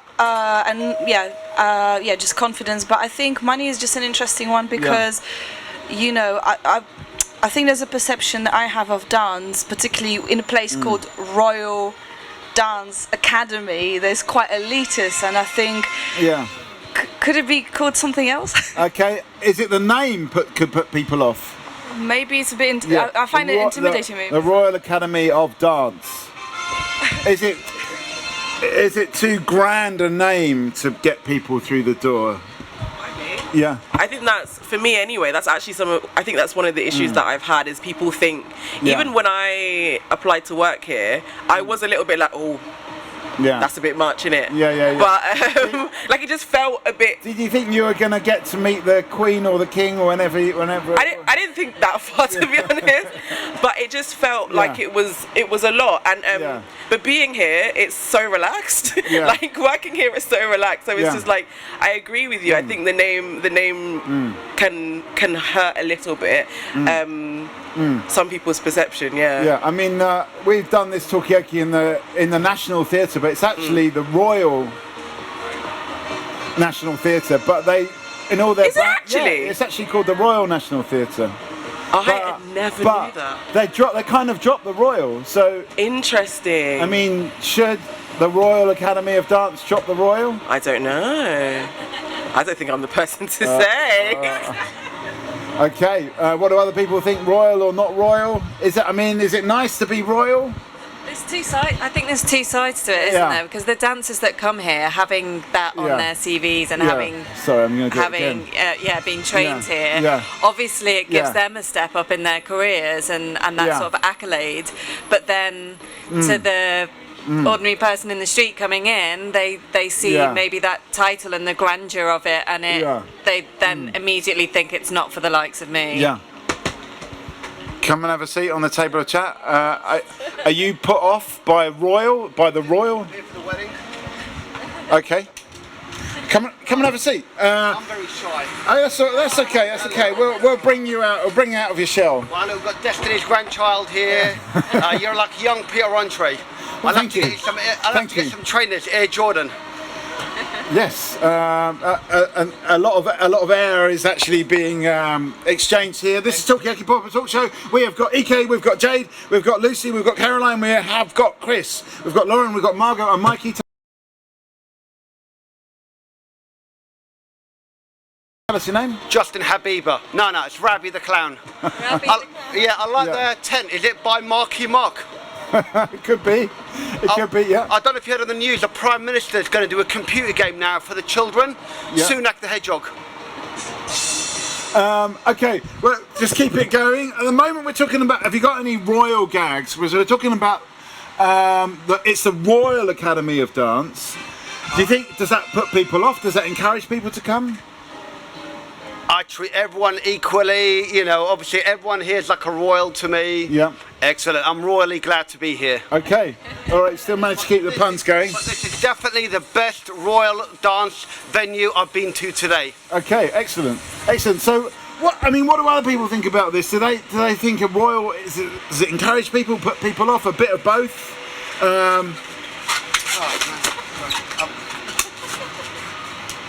Got a balloon ashtray. Okay. All right. Well, I've got my alibi sorted. I feel like you're a little bit dogged by that balloon, but yep. No, but I mean, should one way of kind of I don't know, making people get over the royal bit is to get more Ravis, the clowns, kind of roving around, just to kind of just explode the whole concept a bit. I mean, is it? Yeah. Anna, give us a final thought before you go, or a final gap. Give us a final thought or a final. Well, later, if I go up the tree, you can call me a branch manager. Yeah. I like Winnie the Pooh. Gives me bear jokes. Yep. Come to my next show. Free to get in, £5 to leave. Okay. I might set up a yo-yo business, but work's been up and down. Okay. I can make balloon animals, but I'm worried about the price of inflation. Okay, thanks for that. Hopefully we'll see you a bit later on, but that's a good question. We were talking about money for dance lessons. Should it be, instead of £5 to get in, Should it be £5 to leave instead? Would that work better? Yeah, ask the teachers. Yeah. I don't know. Can we do? I don't think we could do that. Can you do it? I don't know. Could it £5 to leave, and that means people will stay? You'll get bums on seats. It's like a kind of pay what you can, maybe. Yeah. Maybe £5 to leave, but I reckon you'll get most people paying £5 to leave because they would have had such a good time. Okay. So maybe it would work to ask for the money at the end. Does that work better? I mean, we always ask for the final thoughts at the end, obviously, because people. Charge for that. Should we charge for final thoughts? Because that could, maybe we should. We should ask for a donation at the end. That's just a brilliant idea. Okay. All right, so we're coming up with ideas for our own gig here. No, but I do wonder, like, just from experience of Royal Academy of Dance, Academy of Dance, so RAD. I think the acronym is a good one. So the RAD. I think it's just RAD? Just which I think you're running with just in general on social media and stuff. RAD. But I mean, what's it like actually in this area? Because I don't know this area very well. But I mean, because it seems like there's a lot of area? Is it because there's a lot of people who have got money, and maybe I don't know if there are people who don't have money in this area. And how do you kind of reconcile that? Because I think this is just like a really massive question, isn't it? Like, how do you make art accessible? But like you're saying, like without it sounding cheap, Royal Academy may sound amazing for some people, but it may be just a bit off-putting for others. But like, can you please everyone? Like, I mean, that's an interesting thing because, as you say, Royal, it's got two sides to it. It brings people in, but also puts people off. It brings some people, and what are the people that are in? Impressed by that, I suppose. Yeah, I think it's important to note that outside of the official dance school held here, that the qualified teachers teaching the syllabus in areas all over the world in that are offering classes at different prices depending on the rate people are able to afford where they're set up. So that's really important to note that it is accessible in a lot of places differently than it might be in the official dance school. As Rabbi said, you've got other branches. Yes, definitely, Okay, we've got another new face to the table. Come and join us. This is the Royal Talkaoke, Royal Academy Talkaoke. See, that put those people off, the royal element. But it didn't put you off, which just goes to show. Tell us your name. Ken. Ken. And we have got Margot, we've got Lauren, we've got Chris, we've got Caroline, we have got Lucy, we have got Jade, we've got EK, and I'm Mikey. At the moment we're talking about the royal thing. Did you know that you're here outside the Royal Academy of Dance? I do, yes. Does the royal thing encourage you or put you off? Neither. No? You're not bothered by it? Doesn't, no. No, okay. So, all right, well, that's, we can't really say much about that. I mean, I guess we're talking about, someone said the word accessibility. Is it accessible? Do we feel like it's accessible? Could it be more accessible? What about the other branches? Where are the other branches? Are they all around the world or, There's a headquarter in, I think, over 80 countries, but then also anyone who graduates with a degree or does the LRAD syllabus is qualified to teach it. So then those teachers are free to set up wherever they feel comfortable. Okay, and they're sort of almost bringing the rad thing around. Okay, so it's almost spreading the word of rad. Just on that accessibility, I think the design of the building is really accessible. You can see in, it's, the doors are quite literally open today. Are they open every day? Come and have a seat on the table of chat. We're talking about... Give us 2 minutes, Just tell us who you are. No, that's a no. Not feeling it. Next time, next year. Straight away. Thank you, bye-bye. Okay, so what were you saying? Sorry, Lisa? I was just saying the design of the building is very accessible. That's right. Yeah. Very open. Yeah. I mean, is that important? How the building looks? Does it bring people in? Ken, what brought you here today? Well, work brought me here. But yes. What are you doing? I'm doing some research. I'm talking to people, asking them questions about the event. Okay. Yeah. What kind of questions are you asking them? Well, first thing is, how did you like the event? So we'll find out. Well, I mean, we could possibly help you out. You could just stay here and just ask people. the moment we're talking about the accessibility, does it seem like it's a place that is open? Lucy's saying yes, the design of the building, you can see people in.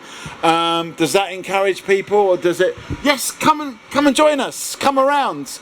Come around, you're very welcome. We'll see you in a minute. It's a bit. We need to get some steps. Maybe talking about the design of the building. Should there be some steps to come over?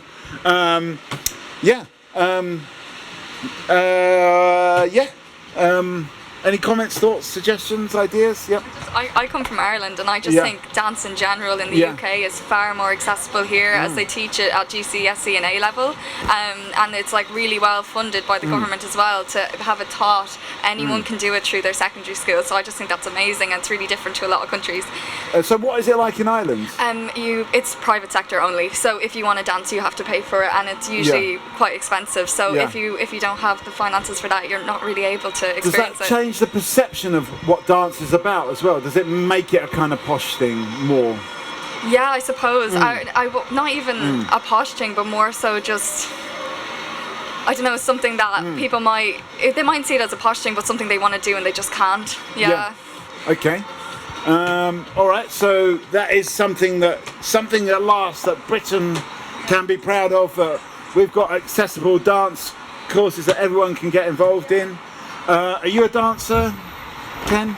Well, I don't know how good I am to look at, but you do it. I'm not shy. Yes. Yeah. How important is it how good you are to look at as a dancer? Not really. The kind of dance I do is called 5 rhythms. Yeah. So it's just dance and shake your body and do whatever you feel. What is 5 rhythms? Can you say a bit more about it? Yeah, well, it's a type of dance and also a meditation kind of thing, and so it's called movement meditation. Right. So you move along to music at various paces. Yeah. And there are 5 different rhythms, so you just move around to 5 different rhythms. And do you do them in order, the 5 rhythms, or is it do them at the same time? People who do it, it's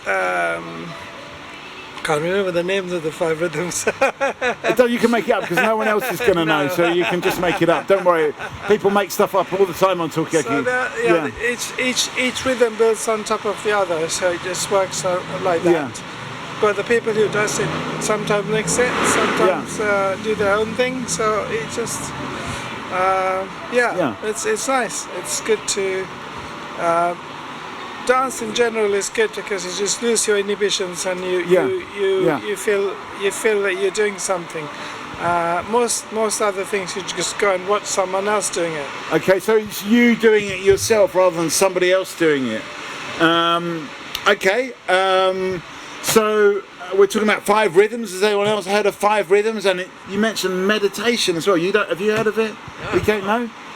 Lucy? No? I've not heard of it, but I know that there's definitely kind of a rising movement around dance and well-being, physical well-being and mental well-being. I think that's, I don't know, I'm just throwing that thought out there around the connection between dance and mental well-being. Well, come, 2 minutes, let's just find out who you are. Tell us your name. Sarah.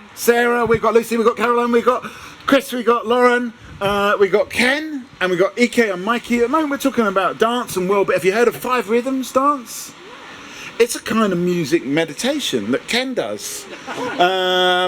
And it's good for well-being, apparently. That's about all we know. Ken's our resident expert today on it. But what about music and dance and well-being? Is that another angle, maybe? Because just now we're talking about accessibility. Is that a way to get more people in the door, more interested? If you promote the well-being side, come and have a seat on the table of chats. It's not compulsory. You don't have to. You can walk past if you want to, but you're invited at the same time. What's your name again? Sarah. Do you feel that it's good for your well-being? Are you a dancer?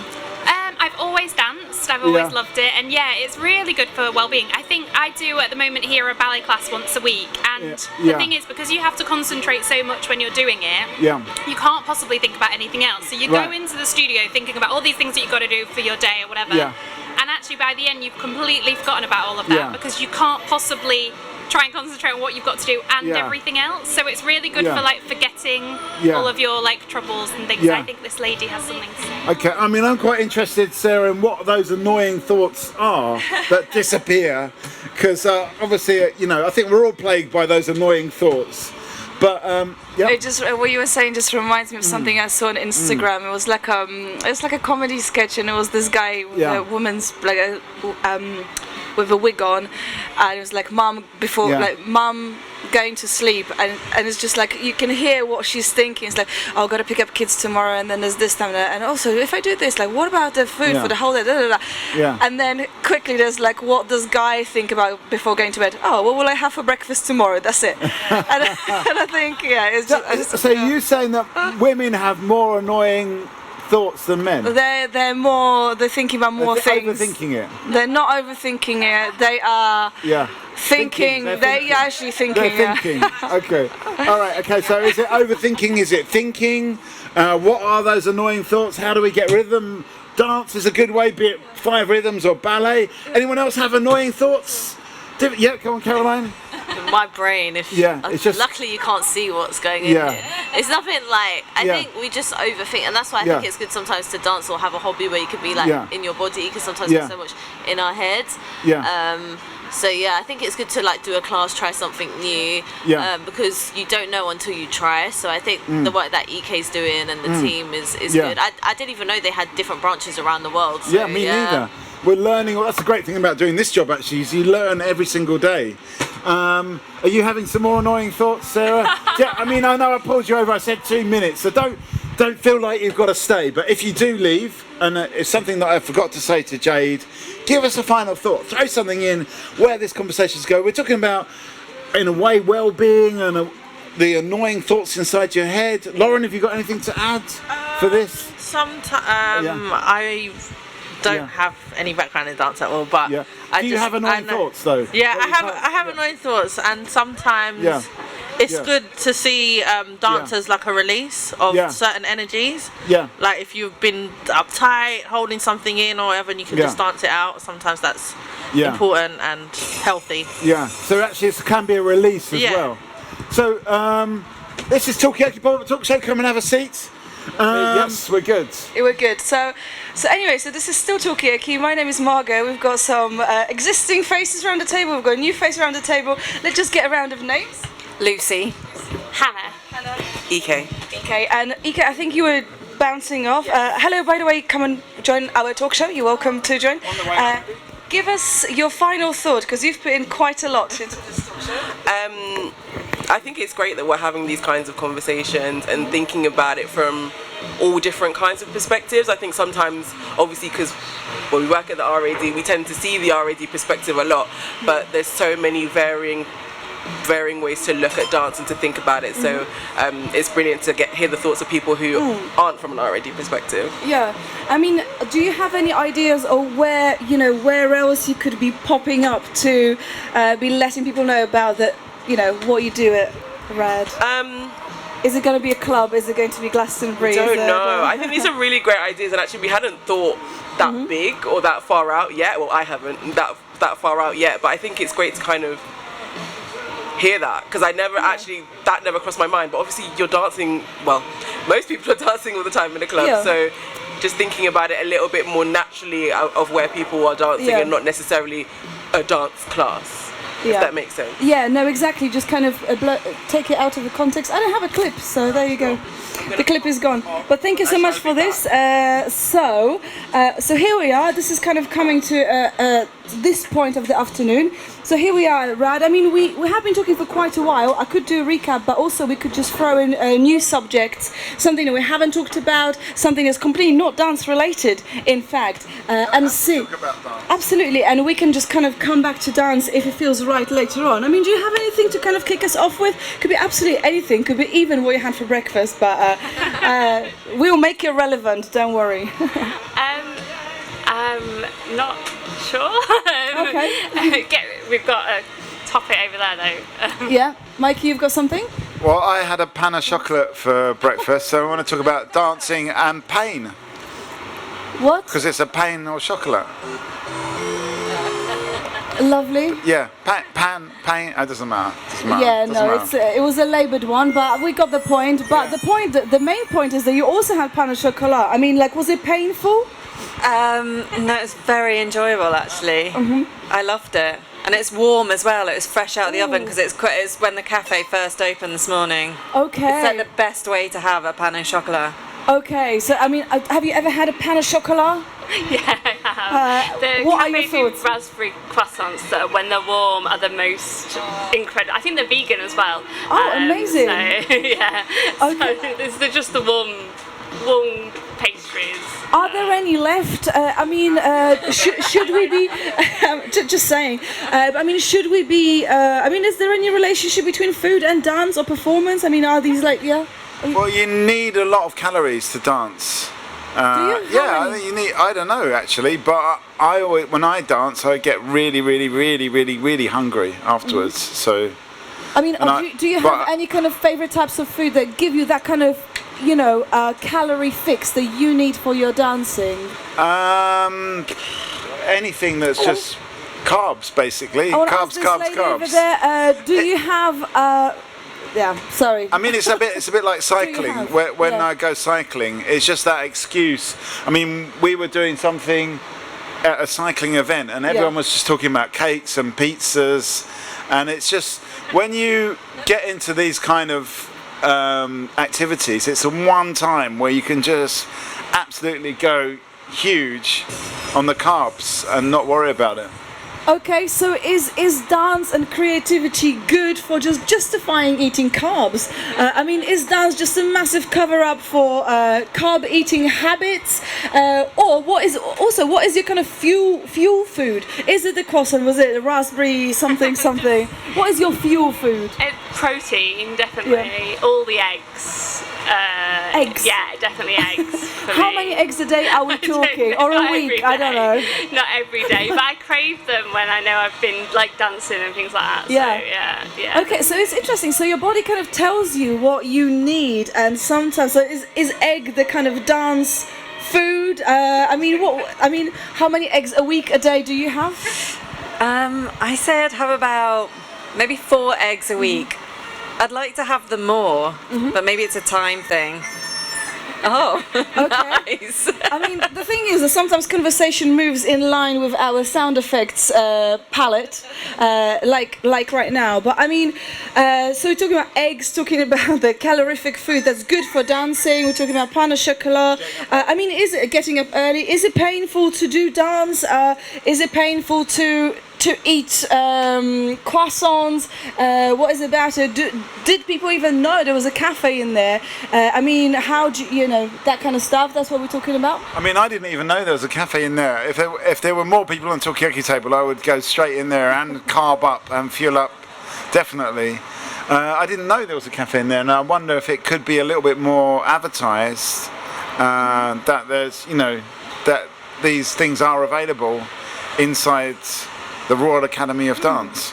I mean, are we happy with the offer in the cafe? I mean, should there be even more carbs? Should there be pizza on offer? Is that There is pizza. There is pizza. Yeah, there's a lot of pizza, and I think it's nice because it's open all the time, like till like 9 o'clock at night for the general public as well. So you don't have to come into the main building. You can just literally go into the cafe and enjoy that, and people do. Yeah. Come in just off the street, enjoy the cafe. Okay, so have you been to the cafe in here, by the way? Where did you get your drink from? That's what we're talking about right now. So people just coming here, I mean, how does that make you feel as somebody from Royal Academy of Dance? Like people coming here for the croissants, not for dance. Is it a bit of a letdown or? No, I think any way that you can come in and enjoy the building, and see a bit of dance while you're here as well. I think it opens it up. People are more comfortable, maybe more have been more used to going into a cafe, and then actually can see some of the dance while they're here and things like that. If they've never experienced dance before, or if it feels quite it's quite big space, so like the foyer is quite a big space, so you come into the cafe and then into the foyer. It kind of gets you used to the building, so I think any way that you can enjoy it is important. Yeah, I mean, I really like this idea of like, you know, people coming in for the coffee and a croissant, but actually you hit them with some extra dance. I mean, obviously, okay, so cafe is an obvious place apparently to kind of be hit with a bit of dance. I mean, is there anywhere else that we could have some kind of unexpected dance? I don't know, turning, I mean, do you dance, by the way? Do you dance? Do you enjoy dancing? You hate dancing. What kind of dance do you dance? What's the favorite kind of music that you dance to? Come and join us. This is a pop-up talk show. Ballet. Ballad. Come and get a seat for 2 seconds of your time. I'm going to do a round of names just because I wasn't kind of in the moment. What's your name? Maggot. Maggot and Hannah. Lucy. Mikey. And I'm Morgan. This is a pop-up talk show, Talkaoke. We are here outside of Royal Academy of Dance. Have you ever been to the cafe though? Never mind the dance. Because I don't speak English, I speak French. Okay. Bienvenue. Bienvenue. Yeah. Well, apparently we were talking about ballet before, and you, Lucy, said that actually learning ballet is a great way to learn French. If you're French, does it mean that you're always good at ballet? Are all French people good at ballet? She does ballet here. Oh, really? Yeah. Okay. Has she been doing ballet for a long time? Yeah. Yeah. 6 years. Okay, okay. And as a parent, how do you feel about it? Do you want your child to be a famous dancer one day? Or would you like them to have a proper job in the office, earn a lot of money? No. She like dancing, ballet, and she wanted to later to work in ballet. Yeah. Okay. All right. So I mean, okay. So we've been talking. So you want your daughter to be. You want to support your daughter to become a ballet dancer. I mean, is it easy to show support to your children through, you know? Have you always been bringing your daughter here to this place as well? Has she been learning dance somewhere else or just in the Royal Academy of Dance? I don't understand your... Okay, no, don't worry. There's a Peter Andre over there. He's just doing a little bit of dancing there. It's a little bit freaky. But I mean, yeah, go on, Mikey. No, it's just because I wasn't able to... you know what it's like being in the middle. I wasn't able to give my opinion, but... just the first boy that came down, what was his name again? Marlin. Marlin, that's right. And he was like a bit reluctant to go into ballet. When I was a kid, I wanted to do ballet, but I was always too scared because it was too much of a girl's thing, really. I never did it. And then once when I was just dancing at a party, this Russian woman came up to me and said, your moves remind me of this famous Russian ballet dancer. Who's that? I can't remember the name. Something Russian. I can look it up if you want because it wasn't Yuriev. No. Someone less famous than Yuriev. And I looked him up and I was like, yeah, actually. And that was the first kind of like positive encouragement I got in my 40s to actually, you know, get into it. But before then, between the age of, let's say, 7 and 40, nothing. Okay, so it's not too late yet. Sorry, I forgot her name. Sorry, I think, speaking of carbs, I think I need a load up of carbs because I'm just slightly, yeah. Shall we just have a little carb? I mean, we can carry on going. Yeah. Snack? Yeah. But I mean, yeah, exactly. Let's have some final thoughts. I mean, what should we be talking about after a little break? I mean, are there any kind of subjects that we want to cover? Anything that you kind of want to lean into a little bit more? Or something completely brand new? I don't know. I love what EK was saying earlier about like kind of the hearing the different voices and hearing the different voices of the community as well, and like it's really important to us and in the work that we do. So like it's just great to hear. Like yeah. I mean, how long has the Royal Academy of Dance been based here? I mean, because it seems like a really brand new building. Yeah. So how has it been so far? It's been great. great. We opened just over a year ago, and the facilities are so much better. We were in a building that had not had a lot of renovation for about 30 years, something like that. So it's nice to be in somewhere where it's brand new facilities, and we're so much like more in the community now. We're less hidden away. We're a bit more kind of out there in the community, and can do so much better spaces to work with the community as well. I mean, do you have your favourite space around the building? I mean, are there any kind of the most popular spaces in this building? I love the studio theatre because I think it's a bit of a novelty. We didn't have one in the old building, so like that's still very new to us. But I actually also love the library. It's like it's a lovely space. It's just like the students use it a lot, but it's also open to the public, so to use. So. And is it free to pop in?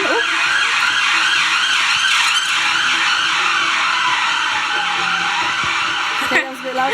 But so there's a library, and again, just not something that you'd normally associate with dance. Dance library. Yeah, so, dance library. Like, yeah, completely. Okay, so by the way, this is a pop-up talk show. You're welcome to join. What have you been doing in there, apart from bursting balloons, which is completely fine. Okay, so thank you very much for this. Any final thoughts? Anything interim thoughts? I'm just interested to see throughout the day what brought people here, whether it's a connection with the Royal Academy of Dance or whether it's through Wandsworth Arts Fringe, and what surprised them about the space. And what is Wandsworth Art Fringe about? I mean, like what is WAF's relationship with the community? I mean, is it quite strong? Like, what other kind of subjects? Yeah, we engage loads of local artists over the 17 days of the festival. Royal Academy of Dance are a really key partner for us this year and last year when they moved in here, and we're just really excited to have them in the borough, and they've been great in terms of collaboration over the community day, and it's just been lovely to work with them, and also it's been great for our artists to have access to spaces like the studio space, and being able to bring in an audience that wouldn't typically come into the building as well. So I think it's a good mutual benefit to be working with them, I think, on today. And can I just ask you about the spaces, because we kind of talked about different spaces around this building and this being quite a new building, but what about Wandsworth Art Fringe? I mean, what are the typical spaces for activities? Oh, everywhere. So libraries, pubs, parks. We've got lots of activity happening on our high streets this year, which is really exciting. So anywhere where there is a space, we can make something happen. So anywhere really. I mean, thank you very much for this. That's really fantastic. I mean, I like the sort of ubiquitous nature of that, and it sort of fits in.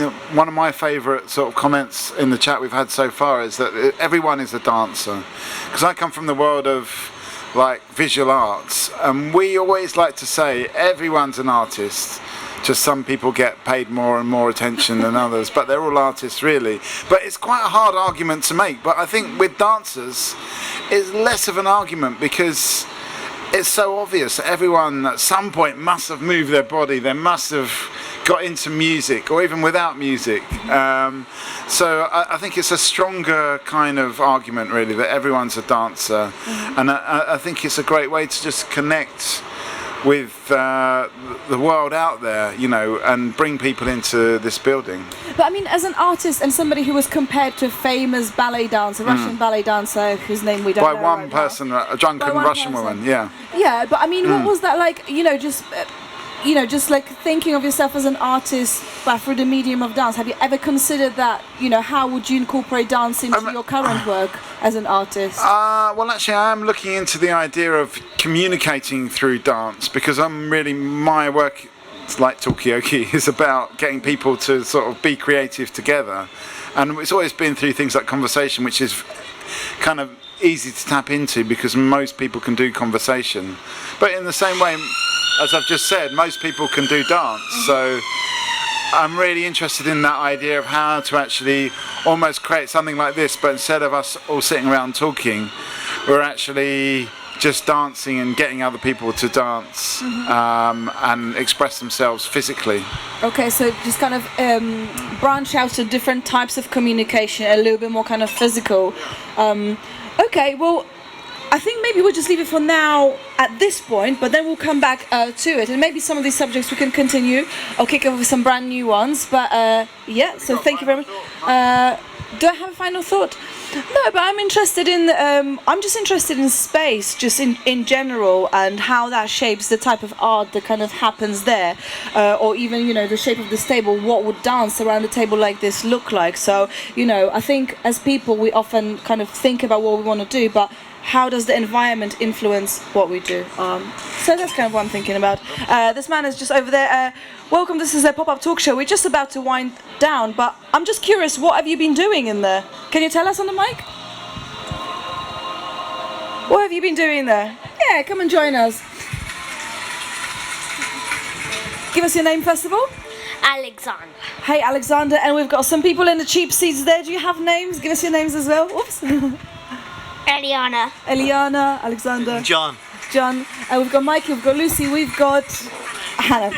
And I'm Margot. And this is a pop-up talk show. So right now we have been talking about dance. We've been talking about different spaces. I just saw you coming out of this building here. What is this building? What have you been doing there today? Decorating like ballet shoes. Decorating ballet shoes. What were you decorating them with? Stickers. Stickers, okay. Did you get to wear the ballet shoes at all? Yeah. Yeah. How was it? How was wearing? Did you wear any ballet shoes today? How was that for you? Fun. Yeah. And I really liked it. Okay. So has anybody here? Oh wow! Look at this. I mean, have you? I mean, is this something that you made, or is it? What do you think? I think everyone can be creative, so I'm happy to be. I'm not in the same league as my daughter. Okay. I mean, can I just ask, like, so obviously you two have worn ballet shoes before. Yeah, you have had them on your feet before. Has anyone else ever worn ballet shoes? Yeah, how was that for you? Yeah, I mean the soft ones are fine. The point shoes are next level. Okay. They hurt. Okay, so ballet shoes are painful. Yeah, so back to the pain. What about you? Have you worn? Yeah, I never stayed with it long enough though to wear point shoes. Okay. So I avoided those, just the soft ones. Okay, so soft ballet shoes. I mean, what about? I mean, I guess maybe you're a dad to these two. I mean. Do you dance? Do you wear ballet shoes sometimes? Apart from dad dancing, nothing. I don't dance, but I love exposing my children to creative experiences like this. Yeah. I can only think it's positive to expose them to as many situations like this as possible, and this is why I think the Fringe is just wonderful. Okay, so I mean, so you expose them to a lot of kind of creative things, but what kind of things have you been doing in general? What kind of creative things have you been doing? Obviously decorating the shoes today, and by the way, this shoe looks absolutely beautiful. So well done whoever's done that. But what else do you like doing? Do you go and see shows or singing? In a few minutes we'll be going to see this dance show. Okay. Have you ever seen a dance show before? Yes, we've seen a dance show in the Harlequin Theatre. No, it wasn't there. It was in a theatre in London. It was called Clara and the Nutcracker. Okay. And what was it like to be seeing, this kind of performance? It was really fun and I really enjoyed it. Yeah? Did you see this show as well? And how was it for you? Do you remember much of it? Yeah, but it may I really liked it because I got to have really a lot of biscuits. Okay. Well, actually, funnily enough, before you guys arrived, we have been talking about food and the relationship between dancing and food. Some people had pain au chocolat for breakfast.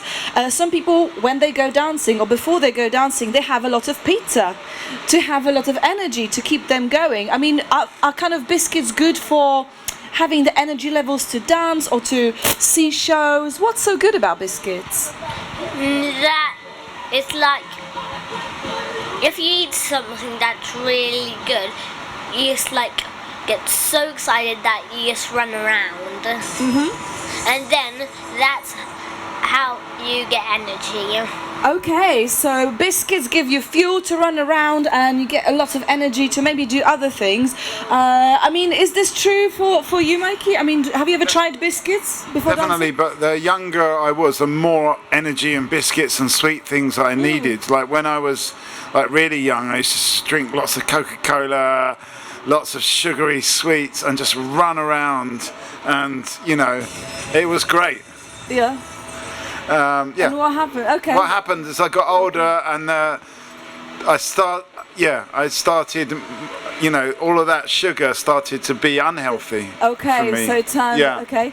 Well, thank you for that. Right now, welcome. We've got a new face to the table. Come and join us as well. This is completely safe for smoothies and iced coffees, no problem. Thank you so much. Thank you for getting involved. So this is a pop-up talk show. We popped up here. We're talking to this mic, so that's kind of what's going on. And right now we've got Alexander. We've got, remind me your name? Eliana, and we've got John. Mikey. Gervais. Alison Ray from Alison Ray's Dance Company. We're performing at the RAD today. Oh, fantastic. So welcome to this talk show. We actually have been to, my name is Margot, by the way, and we just, like you guys decide on a subject that we are discussing currently. We have been talking about relationship between biscuits and dance. We're talking about diet, I don't know, just kind of like energetic diet for dancing. You run a theatre company, a dance company. I mean, is there any particular rule for what people should eat, what dancers should eat? Is it biscuits, like Alexander said? And do you wear shoes like this in your company? No, we don't do, that's ballet shoes. It's beautiful, by the way. It's beautiful. My company, we work through the medium of African dance, contemporary jazz, modern dance, and we're performing a piece here called The Unknown Soldier, based on the Black British war veterans who fought in World War I and World War II. As far as the diet for dancers, it would be advisable to follow a healthy diet, so your normal 5 a day, fruit, vegetables, and so on. But as artists, we tend to have a really high metabolic rate because we tend to be working out quite a lot. Top class dancers, you're working out about 8 hours a day. Could be a dance class, could be fitness sessions and so on. So you might indulge in biscuits, chocolates, because you do need to keep burn it off. Yeah, you do need to keep your energy up. So it varies. It can vary. I'm not saying that's all what you need to have, but it can vary depending on the individual. Okay. So I mean, are you planning on being a dancer, Eliana? How do you feel about it?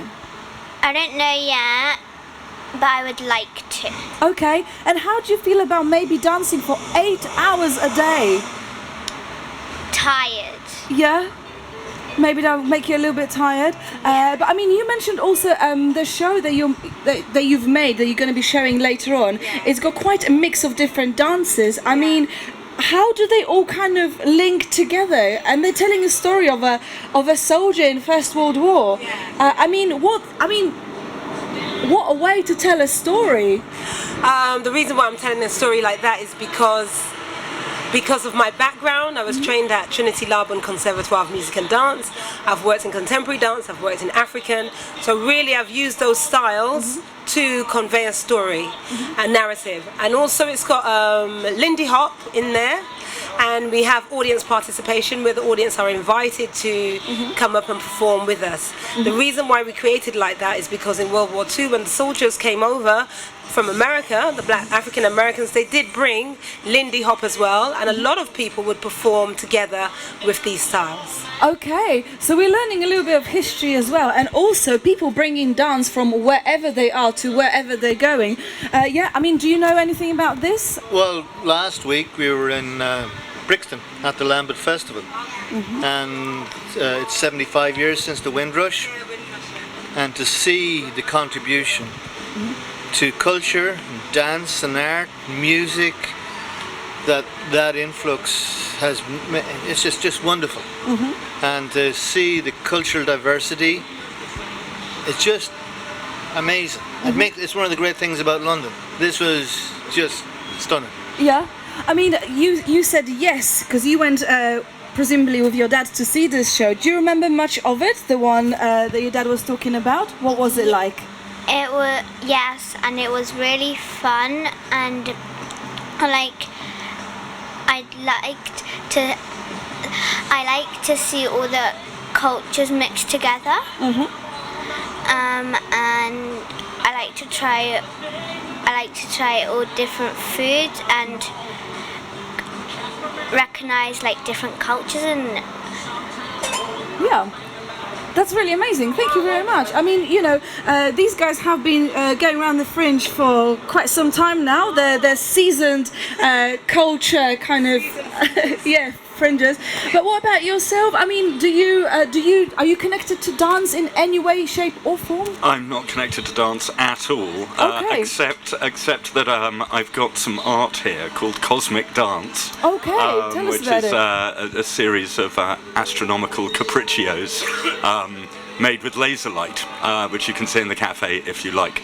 But I would like to just steam in on the subject of diet, actually. Okay, please. So, I mean, it doesn't happen every day, but as a sculptor, sometimes we end up in very, very arduous physical days.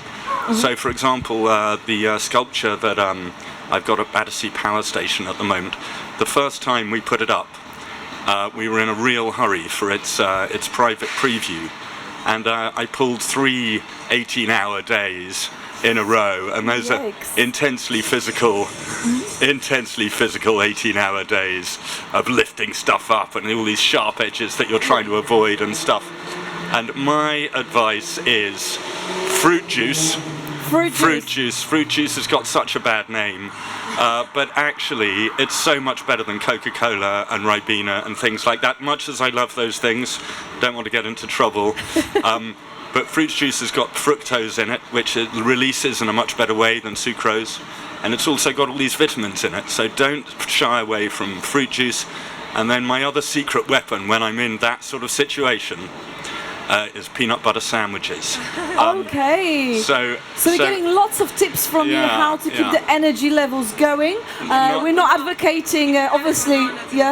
Add a banana to the peanut butter sandwich is lovely. Just for the extra. Delicious. I completely agree. I mean, just before I come to you, Mikey, but this is really interesting because I think we go and experience art, we watch the shows, but do we actually know how much physical work it all requires? Yes, Mikey. No, I bet you actually secretly enjoyed doing those 18-hour days. It reminds me, because I started off as a visual artist, and it reminds me of when I was doing my degree show at art school. I was just going for it, and it was quite stressful, but actually quite enjoyable as well, to actually get into that creative mode and get into that flow for such a long period of time. And I know you said 18 hours, 3 days in a row. I bet it didn't feel like that. The time just went by just like that. That's my feeling about being in that creative zone. Maybe not, I've got less experience as a dancer, but more as an artist. Visual. And the time just goes.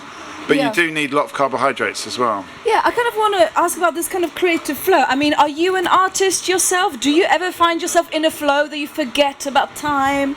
I'm not sure what the definition of creative is. Oh, very good. Maybe we can brainstorm that. Who can be creative and how they can be creative, I'm not sure about it. But if you're talking about the narrow definition... give me 1 second. Are you guys creative? Are you creative? What does it mean to be? Because there's come and grab a seat on a table of chair. This is Talkaoke. Give us 2 minutes of your time, and I'll come back to you very shortly. I just need to untangle myself from this thing, but I'll work on that later. But right now we have been talking about creativity. London is a brilliant place to try different cultures and actually enjoy different stories. We know that you've got a show on which talks about Second World War soldiers, First and Second World War soldiers who came from America and introduced Lindy Hop, for instance, to the UK. And we're talking about the physical aspect of being creative and making art, because you have put in 18-hour days just installing a sculpture. So we're going really, really broad. In Battersea Power Station, you can probably go and see it still. So this is where we are. We're just gonna get a round of names, if I can just make it work. I just need to clarify. Yes. Oh, sorry. No? Okay. Yes. Okay, so let's get some names around the table. Yeah, just give us your name and I'll come back to you. Yeah, it's Alison Ray. I just wanted to say the show is called The Unknown Soldier. It's about the black war veterans from the Caribbean and Africa and the UK, not America. Okay. Yeah, so I just needed to clarify that because it's quite hidden stories because not a lot of people are aware that we had like 15,000 soldiers who came from the Caribbean. You know, for example, Jamaica, Trinidad, Barbados, who fought for the UK in World War II and World War One. So that's what the piece is about. Okay, I just wanted to clarify because we always tend to go to the American narrative and not really the British colonial narrative. Okay. Yeah. But I think the even bigger point from what you're saying is like the dance can tell different stories. Yes. And really there is no limitation. But thank you very much for this. Let's just get a round of names. So my name is Laurence Dollander. Lauren? Laurence. Laurence. Nice to meet you, Laurence. We've got... My name is Lily. Lily. And Nathan is over and here. Nathan. Hey, Yeah. Nathan. We've got... Leah. And Daryl. And Izzy. Eliana. John. Mikey. Gervais from G23 Lab. And my name is Margot. So this is Talkaoke, and this is kind of what we've been talking about. So, I mean, are you guys here to do something at this building? Are you performing? Are you watching? What is your connection to all this? Yeah? Go on, Lily. I'm doing dancing with Mr. With the school, so Oakland School for the Deaf, we've come in here and we have our creator here, Laurence, who's the mastermind behind the dance project. Okay. I mean, how does it all kind of work? I mean, what is your work about? How do you bring? Yeah. So our piece is about our sense of community in the school and how working on a project together gives you a sense of belonging to a group and how it pulls you through the goods and the bads. So the story is the day in our life at school, and it's through dance. So we've got projections with documentary work that shows our life at school, and we've got a dance part on stage. Okay. Amazing artwork. And amazing artwork. We've got young artists there, so all of his work is also being exhibition behind on the video to go with the dance. So all of these sketches, amazing stuff. So right. So I mean, because you kind of came in as you were asking a question about like, what does it mean to be creative? I mean, what is creativity? I mean, do you have any thoughts, views? I mean, are you kind of arriving at some kind of definition? What is creativity? No, absolutely not. But I think that's what creativity is about, is not knowing the boundaries and pushing them. Okay, so creativity is about not knowing the boundaries and pushing them. Yeah, we're going to come to you and then, Yeah, I really think creativity is a part of us as human beings. We actually developed in creativity. So in a sense, it's also a part of evolution, you know, and survival too. So to be able to survive, you need to be creative. And then, of course, Laurence will give you a little bit of an example there of creativity in dance for our students. Yeah, okay. I would say because people often ask me how we create a project together, and the way to do it is to throw ideas and to never forbid yourself to come up with anything. Any idea is good. You throw it all in, and then it's about organizing ideas, and that's how we work on a dance project. But I think that's how any work of art is created. Yeah, I mean, we've got loads of artists around the table actually as it happens, so I'll be interested to see how you come up with your ideas. But I'm just going to kind of summarize, push the boundaries. There's, you know, that's the beautiful thing about creativity. There is no boundaries. Every idea is good, but also creativity is part of the survival and part of evolution. I mean, how do you come up with ideas? What do you think of this? I'm in total agreement with Lauren. We have to be, one thing that we have to be is open to everyone's idea, and as she rightly said, we organize that. You sort of do a filter, what suits the theme of the piece. But I think sometimes what happens is we can be blocked, some of those ideas can be blocked when you encounter a no can be a blockage. And I think it's really important, youngsters like children, I can't remember her name, is it Izzy? Oh, Liana. Eliana, at that age, they are so open. They are so open to trying out new ideas, new things, and I think as we grow into adults and move on, we need to keep that child space in order for us to stay creative. And it's something I think we need to protect as well, our creativity, if you can. if you can. Protect it. Yeah, because it can be life. Life can get in the way. Life can get in the way of our creative space. I mean, and I'm saying that as a choreographer.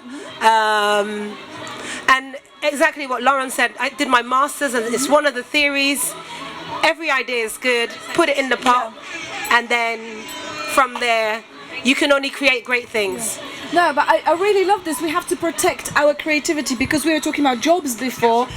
Give us some final thoughts. Where are you going? Where you headed creatively in life right now? Well, we're going to McDonald's now because we're hungry, but creativity in life I don't think will ever stop, really. Okay, can I just say something? Because you suggested that actually the best calorific food is juice. Are you going to have some juice in McDonald's or burgers all the way? Yeah. Absolutely, yes. Yeah, water? I'll be on water. That's pretty old school. Okay, right. So thank you so much for stopping by and good luck. Any final thoughts from anyone, Lily?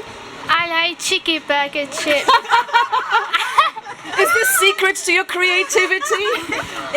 Is there going to be like a burger-based show coming from you next? My final thought is that with the world that we have at the moment, I think creativity is the only thing that's going to get us through. Wow. The only thing. So only a little profound thought just as you leave for McDonald's. So fantastic. Thank you very much. Yeah. It's creativity is one of the most democratic things you can find because it doesn't matter who you are, where you came from.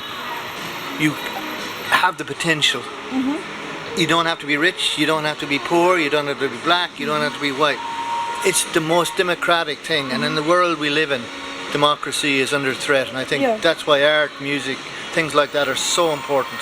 I mean, this is a very interesting idea, you know, creativity being very democratic, but does everybody know they've got potential to be creative? Is it like an obvious thing? Is it really as simple as like, wow, is it an intuition thing? Do we need to be encouraged? How do you know? You've got sculptures that are interactive, I understand.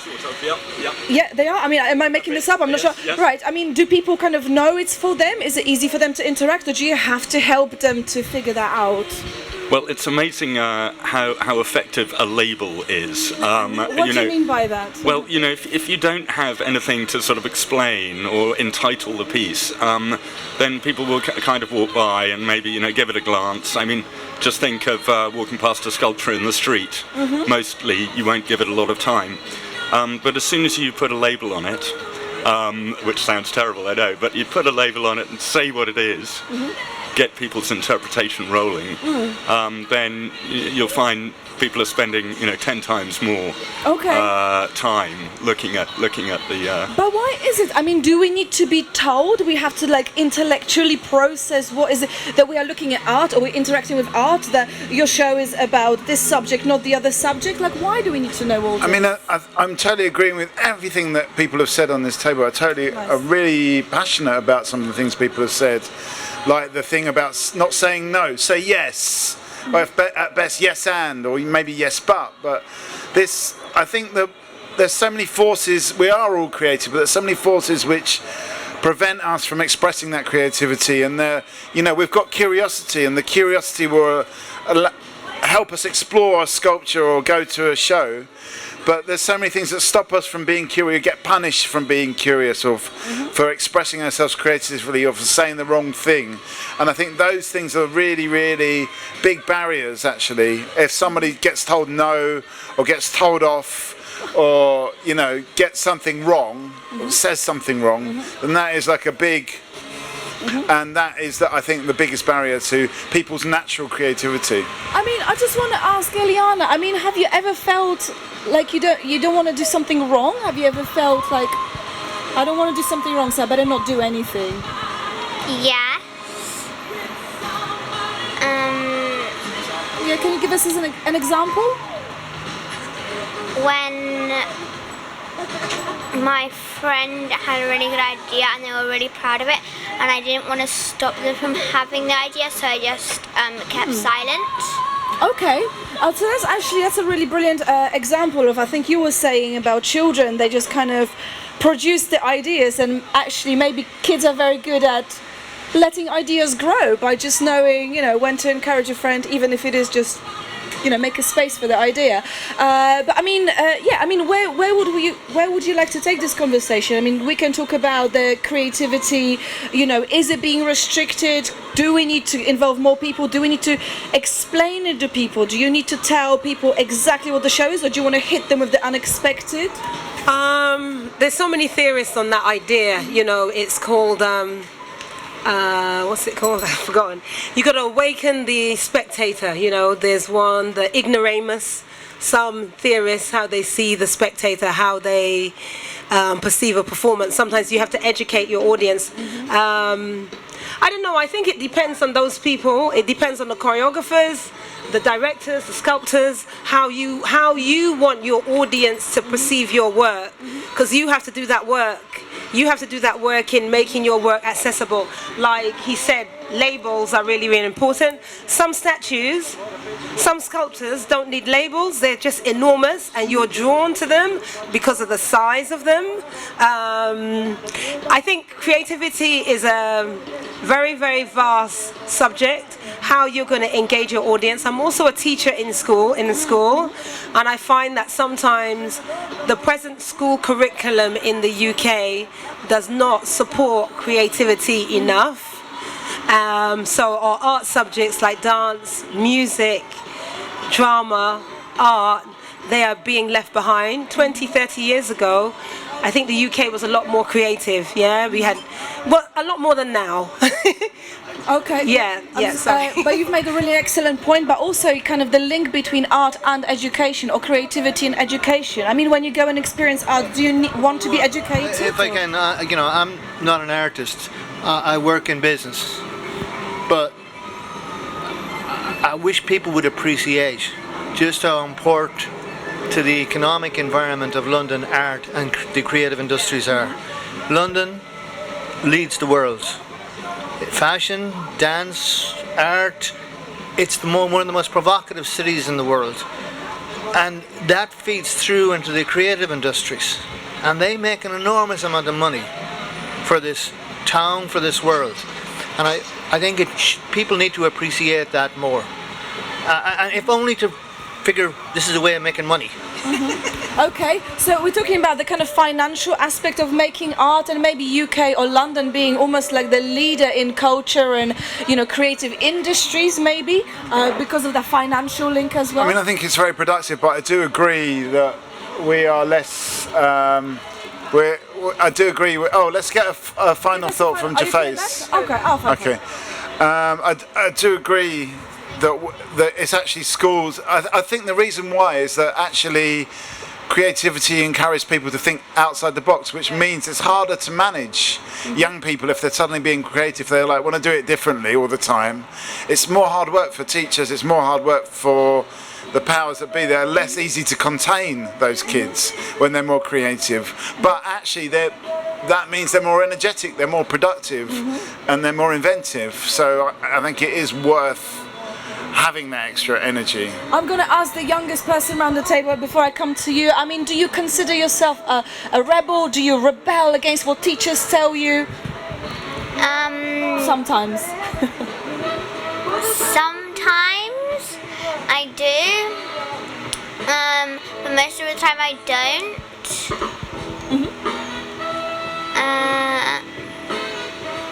What about when you are being creative? For instance, when you're dancing, do you feel like you can express yourself freely?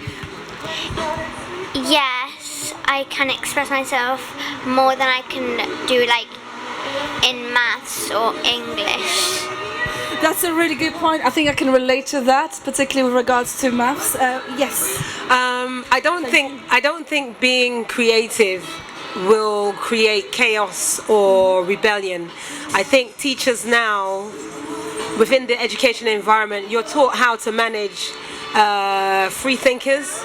It all depends on how you structure that lesson. I'm a teacher myself, so there's a way of structuring a lesson where you can have a lot more creativity and a lot more openness. And I think our children suffer from the lack of having that space. We got to remember, it's not being rebellious. It's just having thinking differently. Yeah. And I think teachers, we are extremely trained how to manage. So if your lesson is geared more towards creativity, you will have the structures in place to make sure that works accordingly. Yeah. I've got, actually, this is a very interesting point. Do you think that if your education was done in a slightly more creative way, you'd be talking to us right now as a famous ballet dancer, or, you know, how much education or the way in which you were educated meant that you didn't pursue career as an artist, for instance? Well, I definitely didn't follow a career as an artist, but you know, I don't think that limits my interest in art. That doesn't limit my ability to appreciate art. That doesn't limit my ability to appreciate people who are creative. I'm just not like that. If I watch an artist, I'm just dumbfounded by the creative process. I just find it magic. It is magic. It's alchemy. It's just wonderful. So I'm not a dancer. I can't paint. I feel like there's a song coming on here, my legs tongue thing, and I can't sing. But can you move to it in whatever way, shape or form? That doesn't mean that I can't appreciate art, and I can't appreciate people who are artistic and creative. And as long as I have that, I'm happy. I don't worry about being able to dance or not. I mean, this is a really interesting point about appreciation as well. I just want to say one thing. Creative comes in so many different forms, and it doesn't necessarily come in dance, theatre. It comes in other forms that some of us aren't aware of. If you look at Steve Jobs, who created Apple, he left college without any qualifications, and he took dance classes and movement, and he took calligraphy classes, which helped create the keyboard for Apple. And the dance classes helped him look at space and movement in space. So it doesn't necessarily mean that you're going to be an artist, but for a business person, it makes you look at being creative within your field. You know, how can I engage, you know, clients differently? You know, it helps you think differently. That's what I wanted to say, really. And also, I mean, among the talent that goes and hangs out in Royal Academy of Dance, should we be looking out for next technology inventors, next kind of upgrade from Steve Jobs? Yeah, Mike, you want to say something? No, you didn't? Not really. That's okay. No, but you know, I'm just going to kind of rewind, because obviously, so there's that kind of creativity as a way into being more inventive, more engaging in other parts of and don't forget, to continue the analogy of Apple, Jonathan Ives, the chief designer of Apple, all the Apple products, the iPad, etc., London, born and educated. The most impactful advertising program that Apple did, the famous one,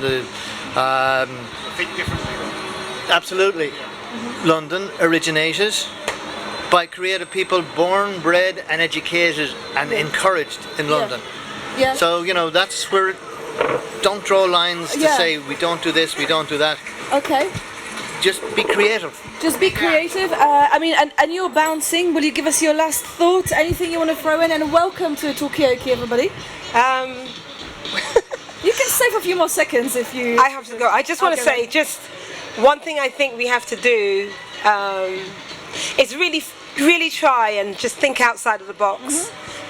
Like with my show, one of the things I forgot to say, I created The Unknown Soldier in 2019. And one of the things about being creative, I actually wrote a book about it. Wow. And I did not think, when I created the work, I was going to write a book. So that's what creativity is. So it propelled you to... It takes you to another journey. Okay, the book is called The Making of the Unknown Soldier. And thank you so much. This was great. Thank you so much. Grab one of our cards, and good luck with the show. Hopefully we'll see you around. Where is the show? Just to remind us for the people. It's in RAD at 4 o'clock. Okay. Amazing. Wonderful, thank you very much. So we've got hundreds of new faces around the table. So my name is Margot, this is Talkaoke, which is a pop-up talk show. The way it works is I just spin around, pass this microphone around, and you talk on the mic. But let's get some names, first of all. What's your name? Chad. Chad. John. John. Kit. Kit. Mikey. Seo. Say. Seo. Seo. Gervais from G23 Lab.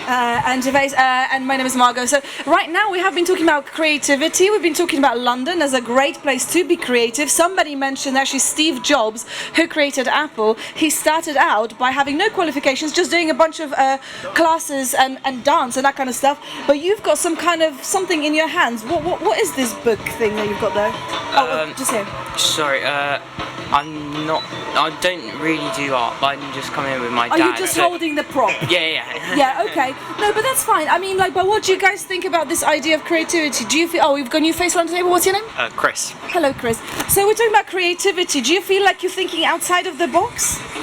Well, just quickly, I mean, Seo didn't seem to be getting involved in the conversation there. I just want to say, I needed a bit of music for my sculpture at Battersea Power Station, and it composed an absolutely fantastic bit of spacey music. So we've he does have a creative bone in his body.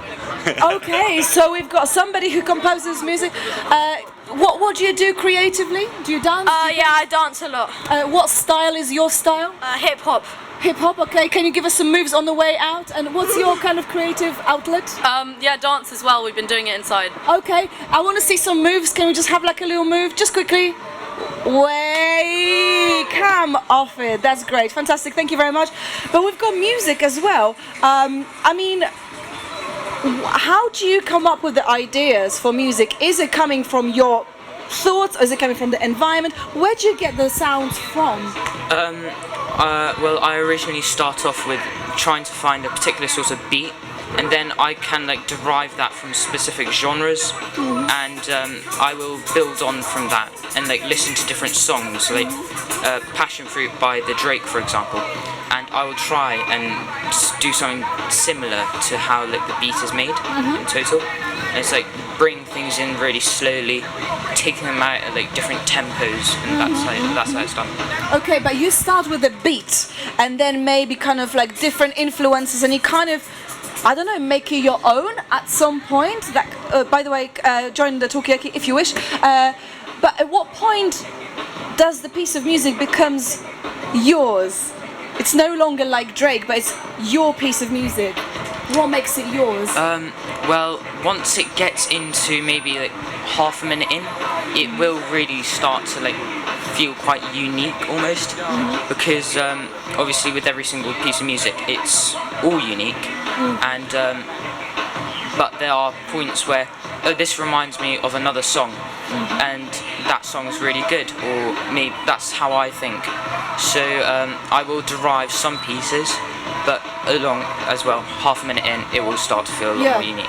Okay, so there's that kind of break point where it all kind of starts becoming something completely different. And we're talking about sound, and I mean, do you compose music? Do you listen to music, Chris?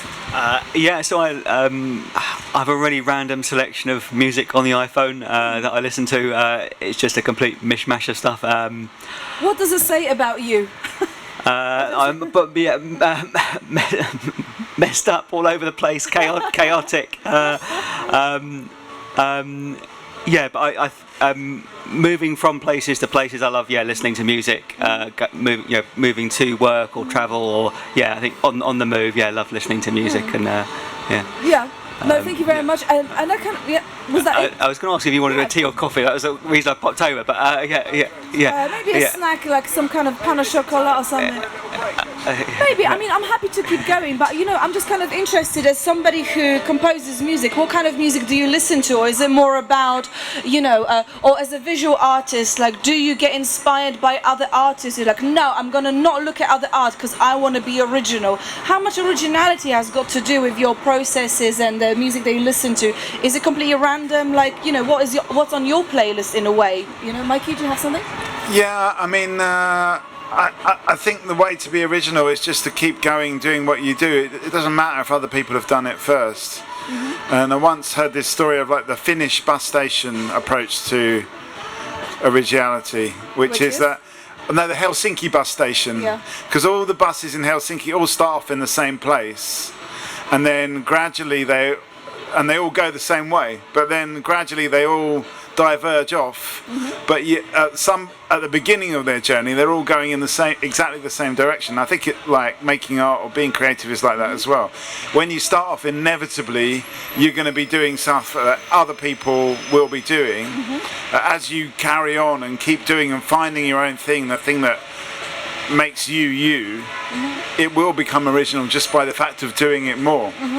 Okay, so it's kind of like what you were saying with how you create your music. Starts with an inspiration, but then there is a point where it very definitely becomes your piece of composition. What's it like for you then, Javis?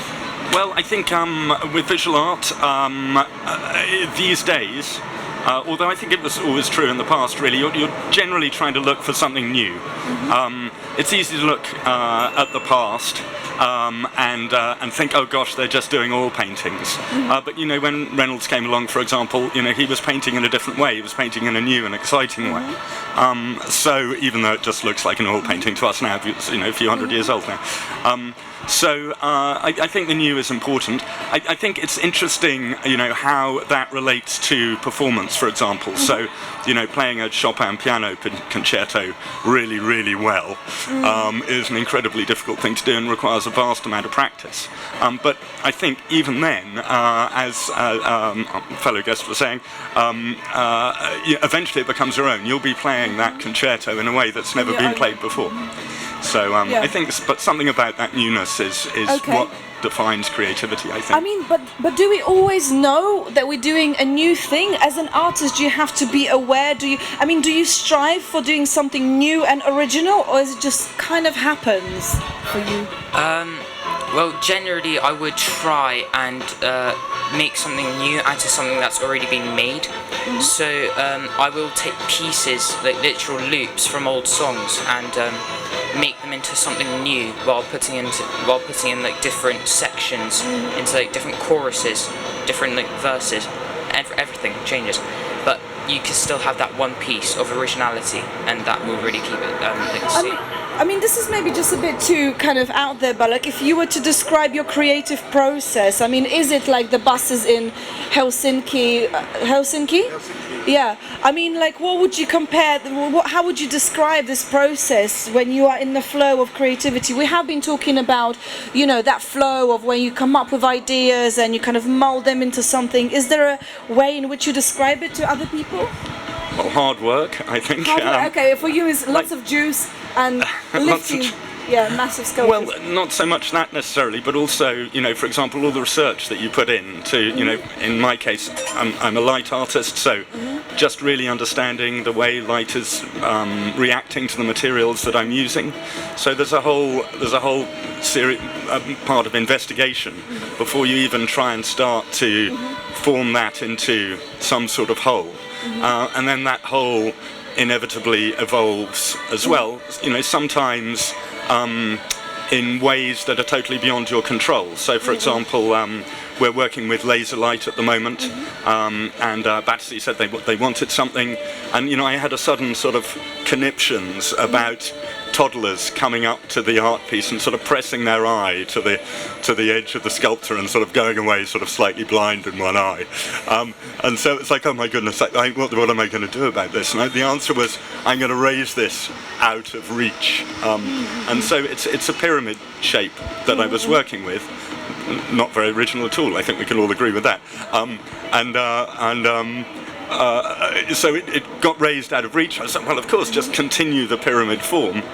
So ultimately, at least as much work went into the pedestal as went into the original piece of art. But you know, you keep on working, like the Helsinki buses. You keep on working until you've got to that destination that you're happy with. Okay, so hard work, that describes your process, and there's an emphasis on research as well, and the kind of development of the idea and the form. Okay. So we've got a picture of the lighting. I think Kath from Wandsworth Arts Fringe took some pictures of it, so it's really, really cool. Wow, that's fantastic. To me, it looks a bit like ice cream that I want to lick as well. But anyway. It does look very. It's got an ice cream vibe to it, hasn't it? But I like the kind of tutti frutti. But also, like as a toddler, you kind of want to just you know, try things. Yeah. I mean, What's your creative process? Well, I think there's one thing I wanted to add to this is I think there is you talk about all the research and this kind of discovery that you make as an artist, but I think part of that is actually not knowing what you're doing. And for me, to not know what you're doing, to be kind of or on the edge of knowing a little bit of what you're doing and a bit not knowing what you're doing is a very, very important space for any creative person, that you actually don't know what you're doing and you're discovering as you go along. Okay, I actually, Bing, there you go. But I actually also have a question, Chris. I get a feeling that maybe you wouldn't describe yourself as an artist, unless I'm wrong. Are you an artist? No, but I think maybe a bit when I'm doing so I do kind of a lot of storytelling with using research, using narrative research, collecting people's stories and doing kind of comparison analysis. And when I'm doing that, there is very kind of present and connected to people's voices and stories. And then the analysis work is very kind of like stitching things together. So bringing together people's voices. Producing a kind of compelling kind of report or impact report. So there's I get a lot of enjoyment out of kind of stitching together people's voices and perspectives, and there's something a little bit creative in that. But I mean, I just want to kind of link it to something we were talking about earlier, and it's about the appreciation. And we've got some flowers, so somebody appreciated obviously what you've been doing, or maybe these are flowers for Talkaoke table. I don't know, but we appreciate you. We appreciate everybody. But welcome. Just give us your name quickly again. Lauren. Lauren, welcome. So at the moment we're talking about this kind of creative process. What's it like? Is it a bit like, hard work? It's mostly hard work. There's a bit of a mad idea, and then just like pushing it to its limits. Is it about kind of is it like Helsinki buses? They all start from the same place, go in the same direction, but then they kind of go on their own journeys. Is it about taking lots of references and kind of making it your own at some point? But before you reach that point, you'll be doing what everybody else is doing, like the pyramid or anything at all. And then we were talking about also like the storytelling through art, and maybe actually the art of people's individual stories is about weaving them together. So that's kind of where we are, Mikey. The reason I called you over is it's a story. I want to know what the story of the flowers is. Well, let's find out. Please tell us. My friends have given them to me for coming to see me perform. So. Okay. Yes. Well. How was it performing? I haven't performed yet. Okay, so it's a pre-performance flowers. I mean, is it part of your kind of encouragement? Are your friends trying to encourage you, or it's like, actually we can't stay for your performance, I have the flowers now and... Well, they've gotten I think 3 trains to get here, and they're going to go wait in the cafe because the performance is an hour. So okay. Yeah, so... I mean, what is your preparation like? I mean, you're performing in an hour. Are there any particular things you need to do right now to get into the mood, or do you just like rock up and it's just all there? So I've done all kind of like my final rehearsal and set list, and then as an individual I like to just kind of go on a walk and kind of clear my mind. So I've just seen my friends, I've had some lunch, and then I'll just get into my costume and then I'll stretch, because I don't want to like over kind of make it a bigger deal than it is and then stress myself out about it. I just want to be in a good kind of calm energy in an environment, so that's what I like to do. I mean, that's an interesting point. Get yourself to a point where you don't have to stress about it. Is art stressful? Begs the question. We were talking about it earlier on, and Gervais was saying that how stressful setting up that sculpture was that we just seen. But I was saying it then, I really think the stress is actually a productive part of it. You do get stressed. But I think it's actually also important stress, because you're putting yourself on the line. That's also another part of creativity, is you're going out there, you're not knowing what you're doing completely, you're exploring, you're doing something different, and that is inherently stressful, but in a good way. Have you ever been stressed in a good way? Have you ever been stressed but in a good way? Yeah, how? Tell us about it. This is a talk show where you're welcome to just tell us, or not, just carry on walking. But okay, so, I mean, what do you think about this idea of stress actually being quite good and quite productive for, I don't know, maybe music composition? Do you ever get stressed? Yeah, for example, I had a really tight deadline to make a 10-minute piece for my dad. So I was really stressed within like the first week. But that really pushed me into like making something more like thoughts by myself, rather than leaning on others for an opinion. So it really does help you make your own art or like music or whatever. So a little bit of pressure actually is quite good, but was the pressure coming from the deadline? Was it because you're making for your dad? Is it like a bit more stressful because, you know, where was the pressure coming from, or the stress? Well, it would be the first time that my music would be like featured alongside with my dad's art, so that was obviously a little bit stressful. So that is the main reason for it. I mean, this is a really interesting point. I mean, like collaborating with your parent. I mean, like, what was it like collaborating with your son? And also, welcome to Talkaoke. This is a pop-up talk show. Right now, we're talking about creativity and actually talking about stress being a positive thing in making art. Shall we just do a quick round of names? We've got Chris, Mikey, Lydia, Lauren, Gervais, Seo, and I'm Marga, and this is Talkaoke. And you can come and join us as well. We're just talking. Are you friends? Do you know? Have you got anything to do with the flowers? Maybe. my friend Grace. Hey, Grace. Hello. What's her name? Grace. Grace, welcome. So this is Talkaoke. Come and join us. I mean, you don't have to say anything. You can just sit here.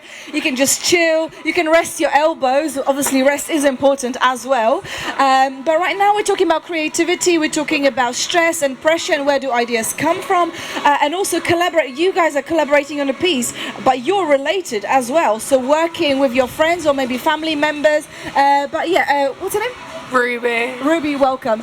So we are here today outside of Royal Academy of Dance. What kind of brings you here? I mean, do you have any views on creativity? Are you creative yourselves? I'd say I was just dancing here today. Okay. I do street dance and I do ballet. And so I'm currently working on a solo performance for ballet, so that's very creative. Okay. Is it stressful as well? Yeah, very. Oh, yeah. And hard work. Hard work, okay. Because we were actually talking about what is people's creative process like. For you is hard work, for you is the inspirations, and then finally at some point coming up with an idea. For you, I don't know what it was now. And for Chris, it's just about, you know, getting lots of random stories from people and weaving them into something that is, you know, one, united story in a way. But what about yourself? I mean, what are you doing here? Are you working on your solo or? Just come to visit Lauren. Yeah. I mean, what do you think about the idea of creativity? I mean, do you get creative with other things at all? I mean, I'm quite artsy. I do art. I used to dance, not near any level that was here, but yeah. I'm not the best at it, but it's a nice stress reliever, I feel. Okay. Maybe not for like this level of dance, but I think if you do it on your own level, I think it's really good. Okay. So we've got an artsy person at the table. This is what's happening right now, but actually it's a good way to kind of get rid of stress, unless you're working on your solo, and then it's just stressful all the way through. But is there a payoff? Do you think? I mean, and we've got a new face around the table as well. Welcome. What's your name? Hello there. Good afternoon. Good afternoon. Do you have Yes. a name? Raymond. Raymond, welcome. This is Talkaoke. Are you off then to get prepared? I'm going to go get changed. Okay, fantastic. Any final thoughts? Any comments that you want to drop?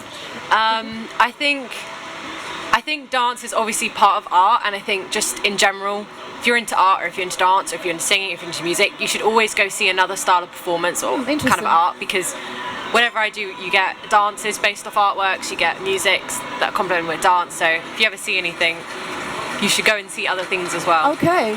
All right. So this is really interesting because you are mixing two different. Thank you very much and good luck with the performance, obviously. Because you're mixing different types of dance to kind of, to maybe come up with a new. I don't know. Why do you mix these two different types of dance in your piece? Well, they really come in contrast with each other. I feel like ballet is a really good main dance to focus on because it helps with a lot of different vocabulary as well as like basic movement. And I feel like street dance has so much freedom, and it's a way that I can express myself more fully. I can express myself differently. Okay. The two different dances. Yeah, okay, so it's about kind of expanding your vocabulary. Raymond, are you a dancer? I mean, are you a mover? Do you move? Yes, I do dancing. Okay. What kind of, is it street dance, is it ballet, is it something completely different? Completely different, yeah. Okay. Yeah, so I've tried salsa and I've tried jive and currently sort of doing a bit of ballroom dancing. Okay. Yeah. And what, are you bouncing? Okay, well, give us a final thought, and obviously good luck with preparation for your solo. I hope it's not too stressful. But I mean, have you ever tried salsa or ballroom dancing? No, but I want to. I want to try different styles as well. I want to try tap dance. Tap dance? Anybody done tap dance around this table? No, okay. Yeah, okay, it's, okay, yeah, thank you. But no, thank you so much for stopping by, and yeah, enjoy the rest of your day. Come and join us, this is a pop-up talk show, you are on it right now. Give us 2 seconds of your time. Do you dance? Have you ever danced in your life? No, you've never danced. Why? No, why? What's stopping you? What do you do instead of dancing? At work. Can you dance at work? Is it allowed? Sorry? Can you dance at work? What will happen? No, in a hospital, okay. Well, is there a link between dancing and health? Tell us. For mental health, come and tell us about it. Give us 2 seconds of your time. Okay, well, fine. Thank you very much. I didn't. No, you did try very hard. I did try hard. Very hard. I mean, Mikey, but what about this idea of different? I mean, because you maybe don't know this, but some hours ago, Mikey was talking about how somebody almost scouted him on the dance floor by comparing him to a Russian dancer. No, there was 2 different incidences. Okay. There's one in a nightclub where some people that were at a contemporary dance school decided that I should join the dance school. That was, and then there's another time where someone's compared me with a ballet dancer. Okay. A now deceased old Russian ballet dancer. When he was alive, not when he was dead. Yeah. I guess you were a bit more kind of dynamic. Yeah, it was dynamic, yeah. But I mean, what do you think about? I mean, what about this kind of the final thought? That I forgot her name now, but she was saying. You didn't get her name, I don't think, did you? We never got her name. No, we never got her name. We never got her name. So apologies. But what about this idea of wanting to surround yourself in or exposing yourself to different types of creativity? I think it's a very good point, actually. Yeah, I do think it's a very good point. As a musician, as an artist, in a way, you know, people say you should go around galleries, look at other art, but actually it's just as important to look at other art forms and other forms of creativity, because that's where you're going to get your influences and actually mix things up in a new way, you know, which I think is important. I mean, is that, yeah, Chris? Yeah, I was just going to say the same. I think yeah, love sort of working and collaborating with other kind of creatives, videographers, graphic designers. I think when you have a sort of team around the project, it just makes things more lively and more interactive, and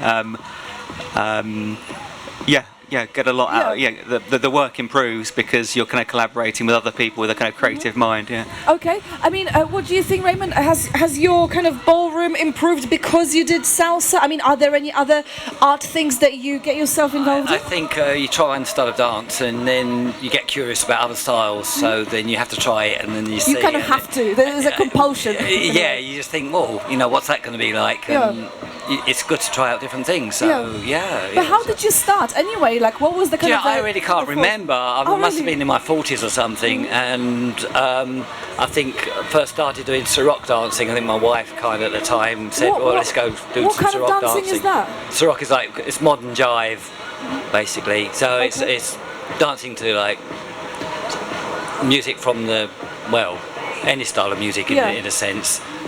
Did you get involved in that dancing to impress your wife, or was it unrelated? You were impressed by dance enough?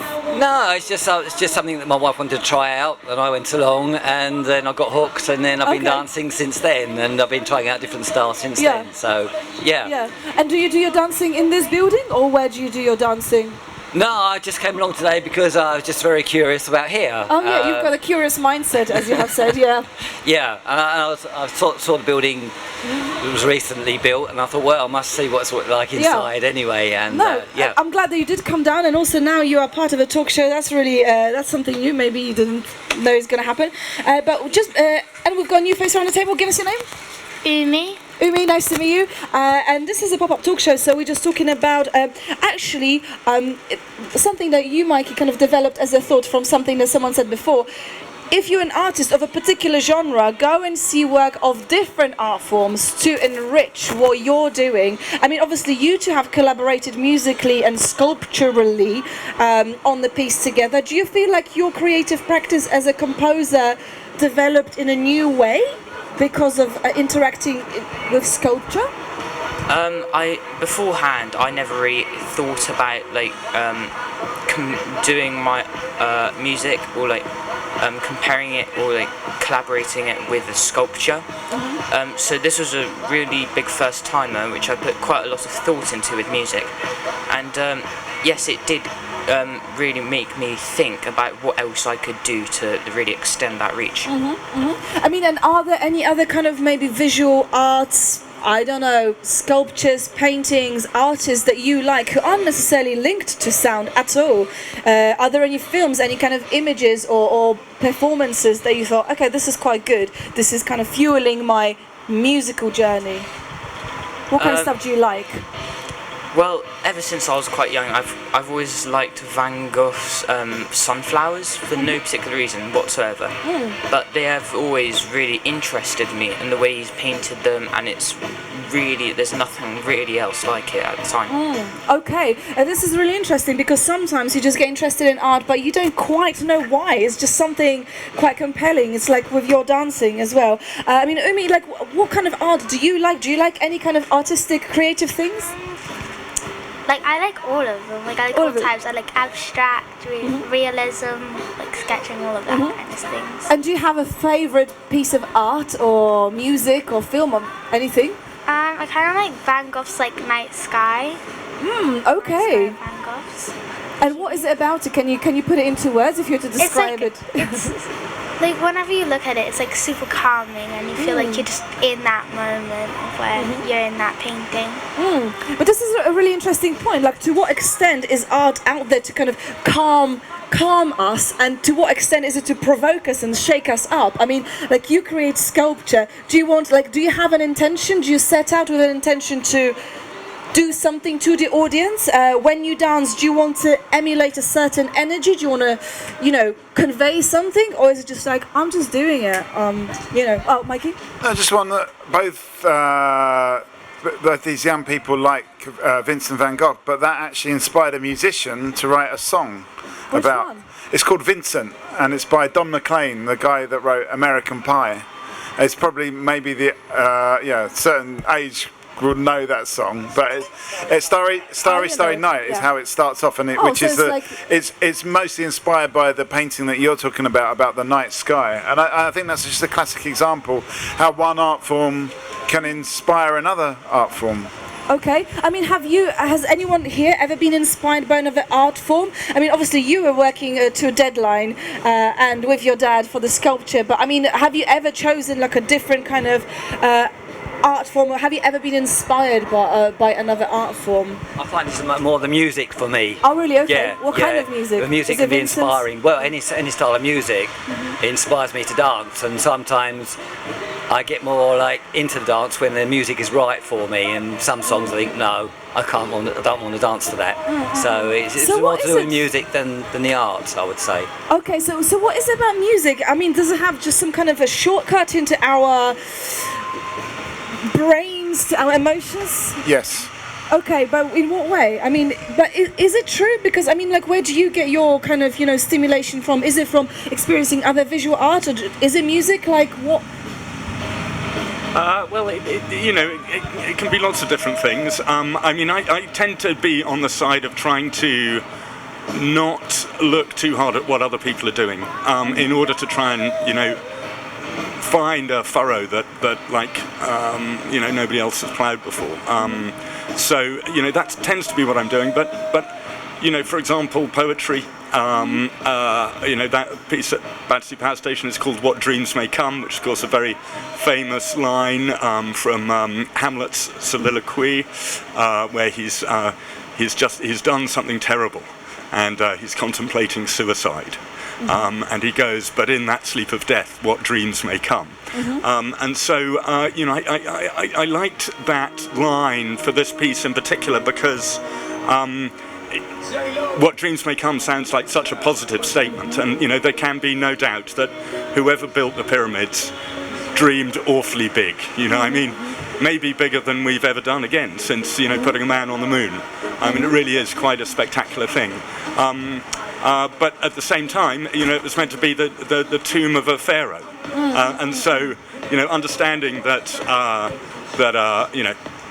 maybe there was someone buried in there, and what dreams were coming to them, but then pulling those two things together, what is the role of dreams in producing something amazing, and also recycling into doing something else again.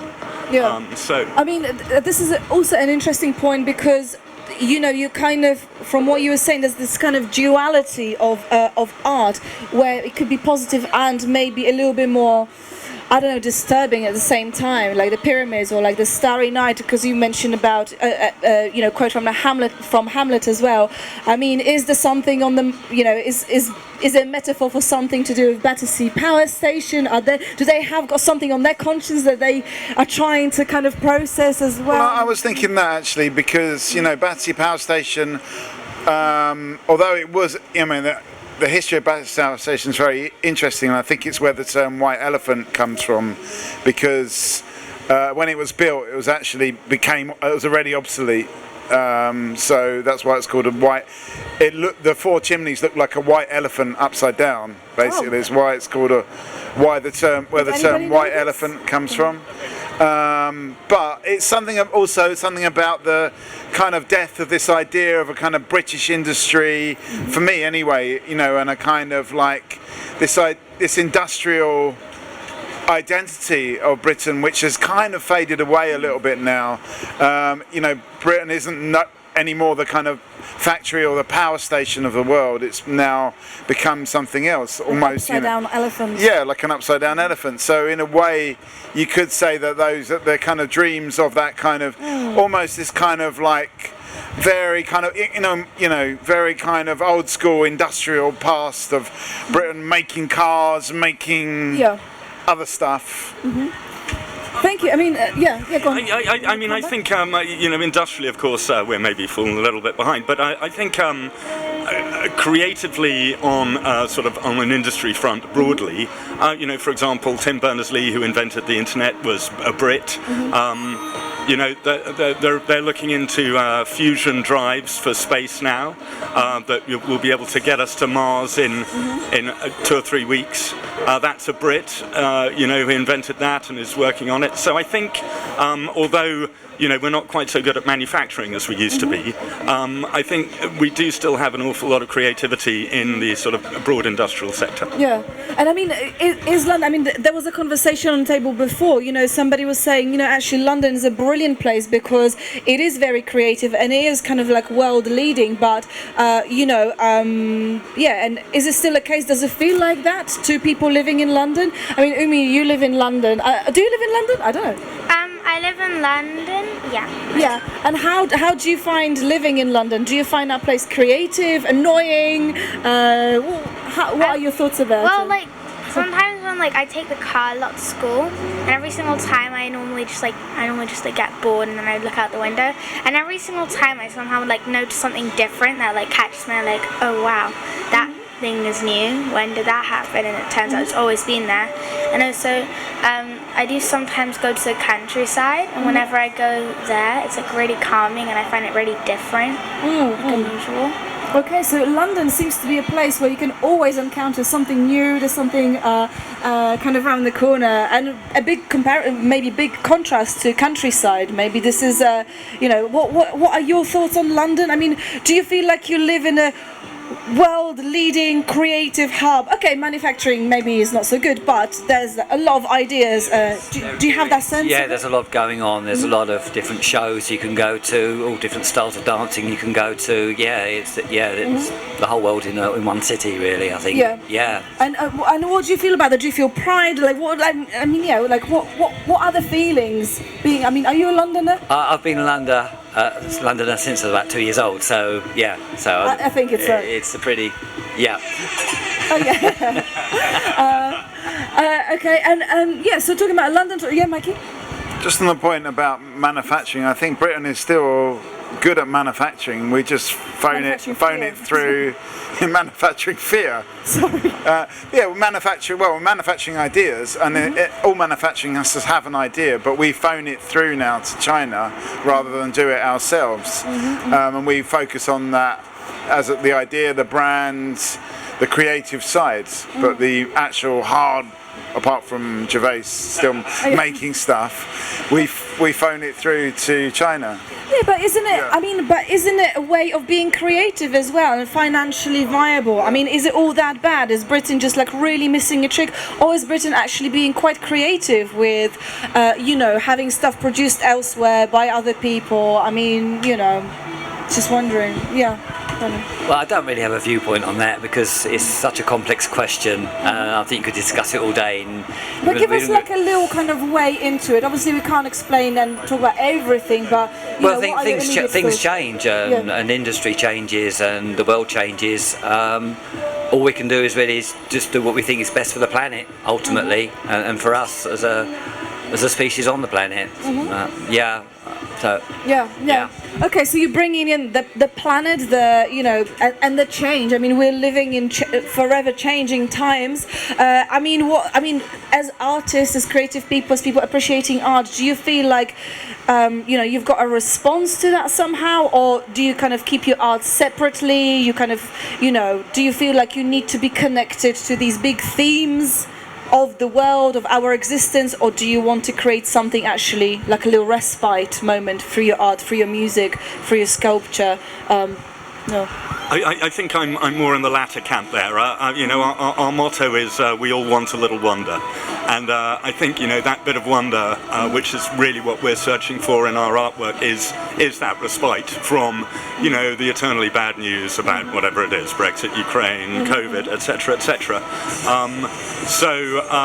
I think we're more on the respite and inspiration side rather than necessarily trying to find an answer to the planet's ills. Okay, that's really interesting. I mean, I want to ask you as well, as a composer. I mean, do you feel that in your music, is it similar to your dad's point of view? Do you create something slightly separate to the big kind of issues of the world, or do you want to somehow respond to those issues through your art? Well, it really does depend about what might be going on around the world. So, for example, music isn't really. I don't use lyrics, so it's not that responsive to things that are going on around the world. But I will try and signify them through specific noises, and it will really make you think about, oh no, what's going on over there on the other side of the world that we might not know about. I mean, are there any? I mean, actually, question to everyone, but maybe two of you. Are there any kind of things happening in the world right now that that are big? In your mind, they're quite big subjects. Is it the planet? Is it, you said Ukraine, COVID? I mean, are there any big subjects that you are kind of aware of as you kind of go on? Yeah. Like the wars in Ukraine and what's going on there, and obviously for example, I don't know, we're learning things in our school that I feel has really opened all of my friends, because they didn't really realize the things that they said before, and then we had this gigantic talk about this big thing, and then I think everybody kind of they opened their eyes and made them realize what's going on. Okay, so it's kind of bringing people maybe more deeply into the subject and kind of introducing, maybe the issue of Ukraine right now. I mean, is a school a good place to be talking about things like that, like war in Ukraine, in your view? I feel it is kind of important because, for example, there's people who are obviously from Ukraine in our school, and they've obviously went away from there because of it, and I feel we need to learn what's been going on and what's actually happening, and I feel we're kids, but we shouldn't really but I don't feel people should hide things from us just because we're little. It doesn't mean that we can take a little bit of advice or talk. Oh, that's a really actually excellent point. I mean, if you're a child, doesn't mean that you have to have things hidden from you. It sounds like you feel quite prepared to take on big news and just kind of just just act in those challenging situations. Yes, Mikey? Well, I mean, I think that's the thing is like, I think for art or any creative music, sculpture, performance, any of these things, writing, to have an impact on the world and all the bad things happening in the world, it doesn't necessarily need to be talking directly about that. It's also about, for me, I think what's really important is people have got this sense all these things are happening in the world, like climate change, like war, and we feel powerless to do anything about it. And I think there's something about creativity and art which gives us a sense that we can do something about it, or we can engage with these subjects, and it gives us that confidence to engage with the subject. Okay. So creativity can give us confidence and almost a vocabulary to deal with those big subjects. I mean, you wanted to press sound effect, but you're too far away. I definitely wanted to say Bing there. You know, there's a way out. We can. You can play around with this, but we don't have to get crushed by this tsunami of bad news. Okay. There's always a solution.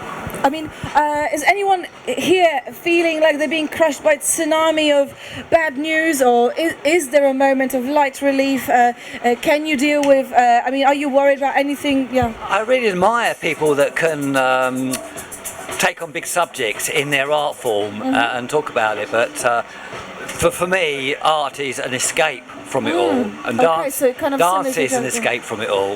Yeah. It's where I can just like not have to worry about things. I'm just focusing on what I'm doing at that present time, and nothing else matters. And what are you getting out of it? Okay, that's really enjoyable. Like I can just focus on what I'm doing. I haven't got to worry about the cares of the world. So for me, that's how I approach it. Both art and music and dance.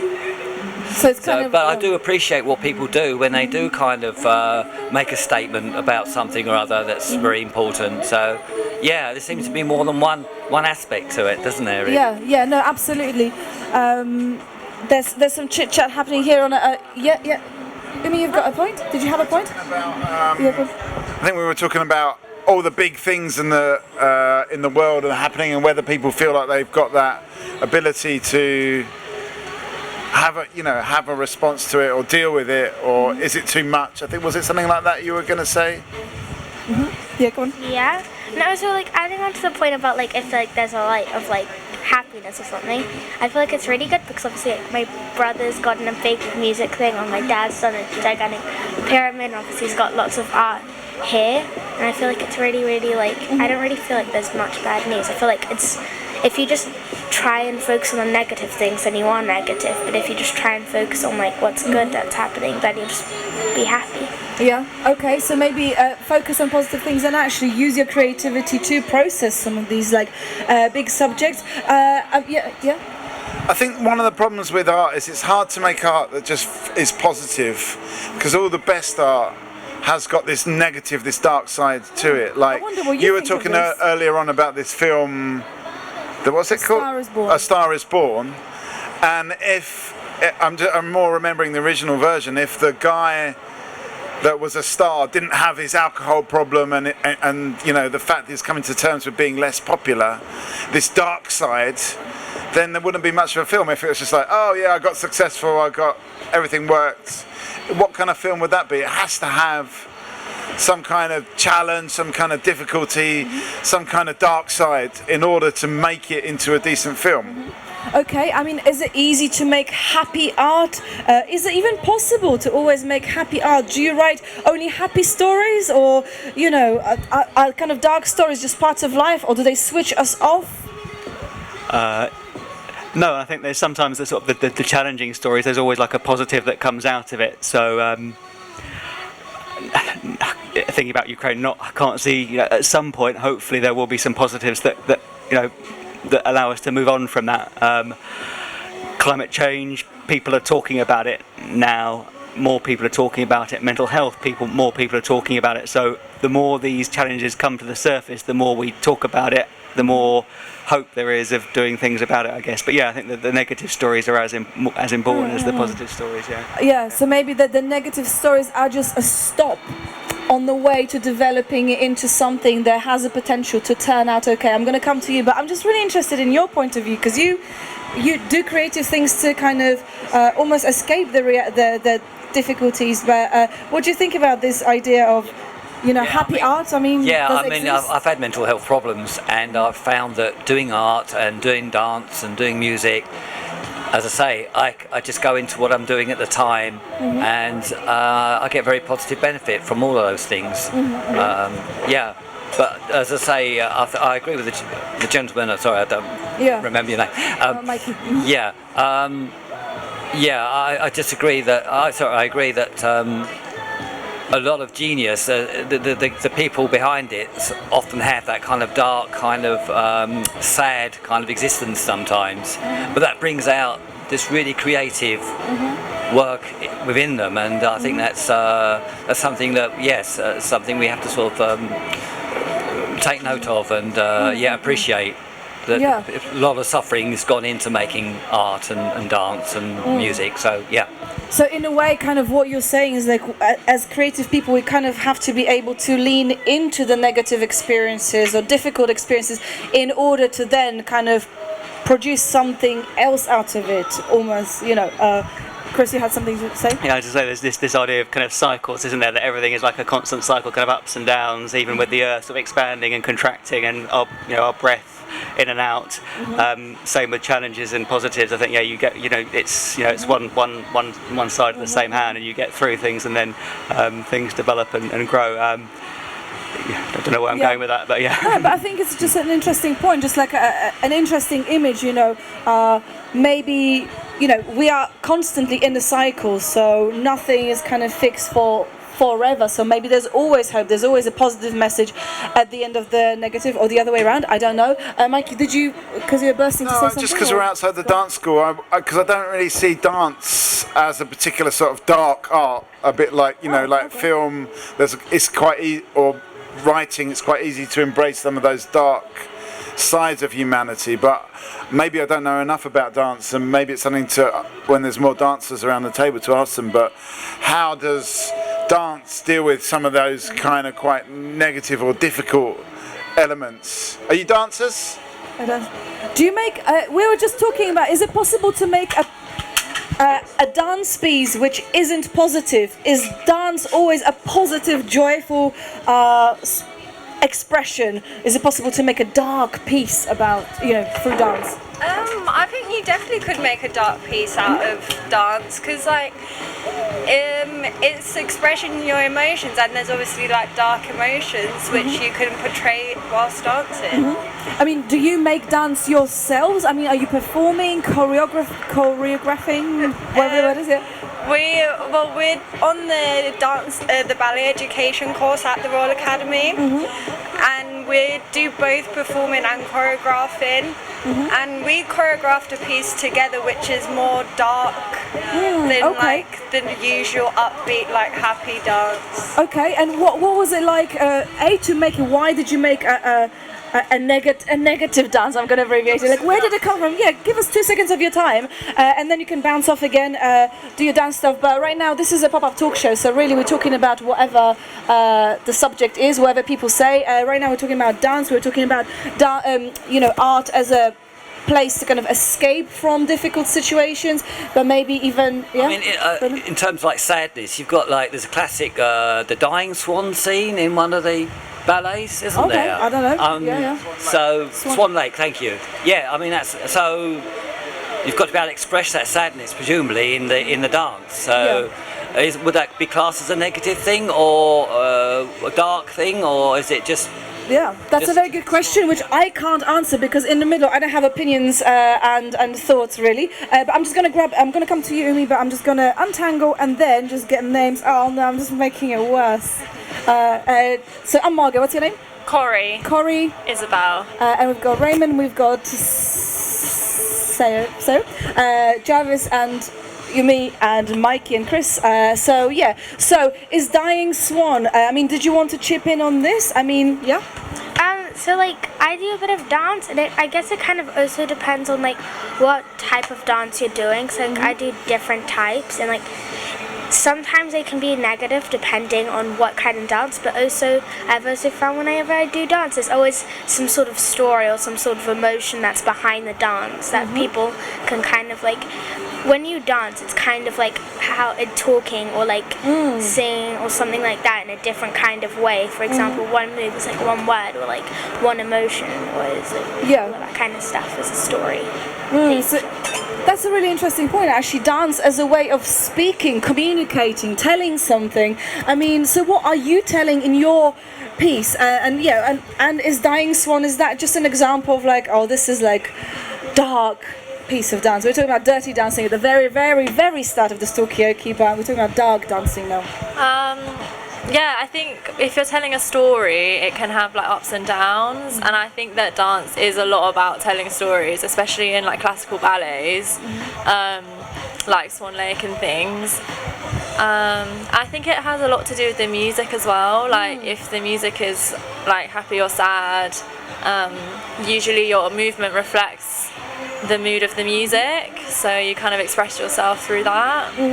And I mean, for you as dancers, you know, you're working on the show right now, but I mean, why are you creating what you're creating? Is it to reflect some wider stories in the world, or is it just to self-express? Like, what is the kind of drive behind you making the work that you're making? I think with our one, it was more like what we were feeling in the moment. So like we just went in the studio and we're just improvising and seeing like what emotions were coming out through our dancing. And what were the emotions? Yeah, what were the emotions? What's the story? Is there a story, or do we need to kind of work it out as audience? There's no set story, but at that period of time we were stressed, we had a lot of assessments going on, we had exams, so I think it just came natural to just do something more like angry and like stressy, if that makes sense. Yeah, I mean, this is really interesting because at some point earlier on today we have been talking about stress being a positive thing, actually something that propels you to do more, just to get more creative. I'm going to try to untangle for one last... no, I just made it worse again, guys. I'm just going to give up. Wait. Sorry. This is like really, I didn't plan this, but maybe it's a little dance piece which comes from the stress that I am feeling about being tangled up in the wire. So stress. I mean, if you're going, can you give us some final thoughts? Any kind of things that you've been doing today? How did you get into the dance? I've got a question as well, because this refers to what we were talking about earlier. Is your dance influenced by other art forms, and if so, how? Do you more look at other dancers?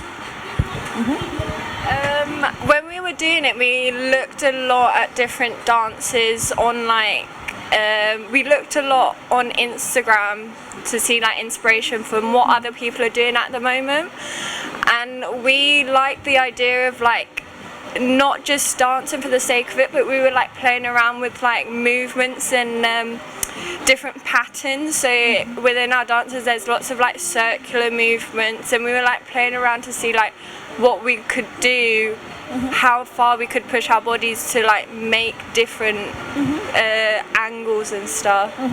And can I just ask you, just because you were talking about trying different styles of dance, and maybe each style is like kind of different language, is there a particular movement or a style of moving, dancing that expresses, I don't know, stress, or kind of getting over stress, or well, I love ballet mainly. Like that's where I feel most comfortable. I think my comfort zone is ballet.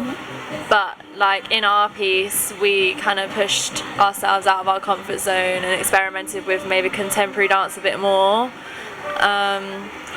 I think you can express yourself and get rid of stress through both, really. Yeah. And do you have any particular artists that you like who are maybe not necessarily dancers or movers?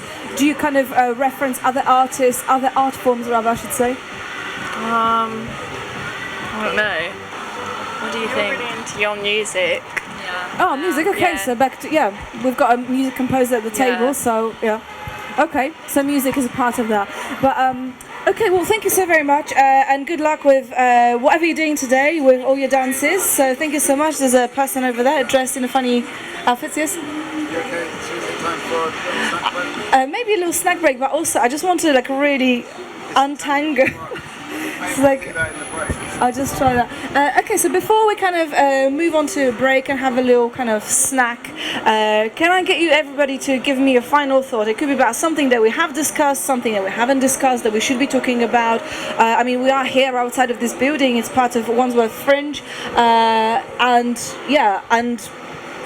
what should we be talking about? What are the kind of things that you want to kind of leave us with? Mikey, do you want to start? Well, I just think the question, a lot of people talked about well-being, mental health, and I just think today we've kind of circled around, talking about circles, we've circled around it, talking about stress, talking about being overloaded by thoughts, talking about other kinds of like mental health things, but I think the connection between creativity and mental health is absolutely crucial, and I think sometimes we are in a mental health epidemic at the moment, and I think a lot of that could be solved through more creative expression. I mean, could J-Lo, I believe this is J-Lo playing, could J-Lo contribute to better mental health and well-being?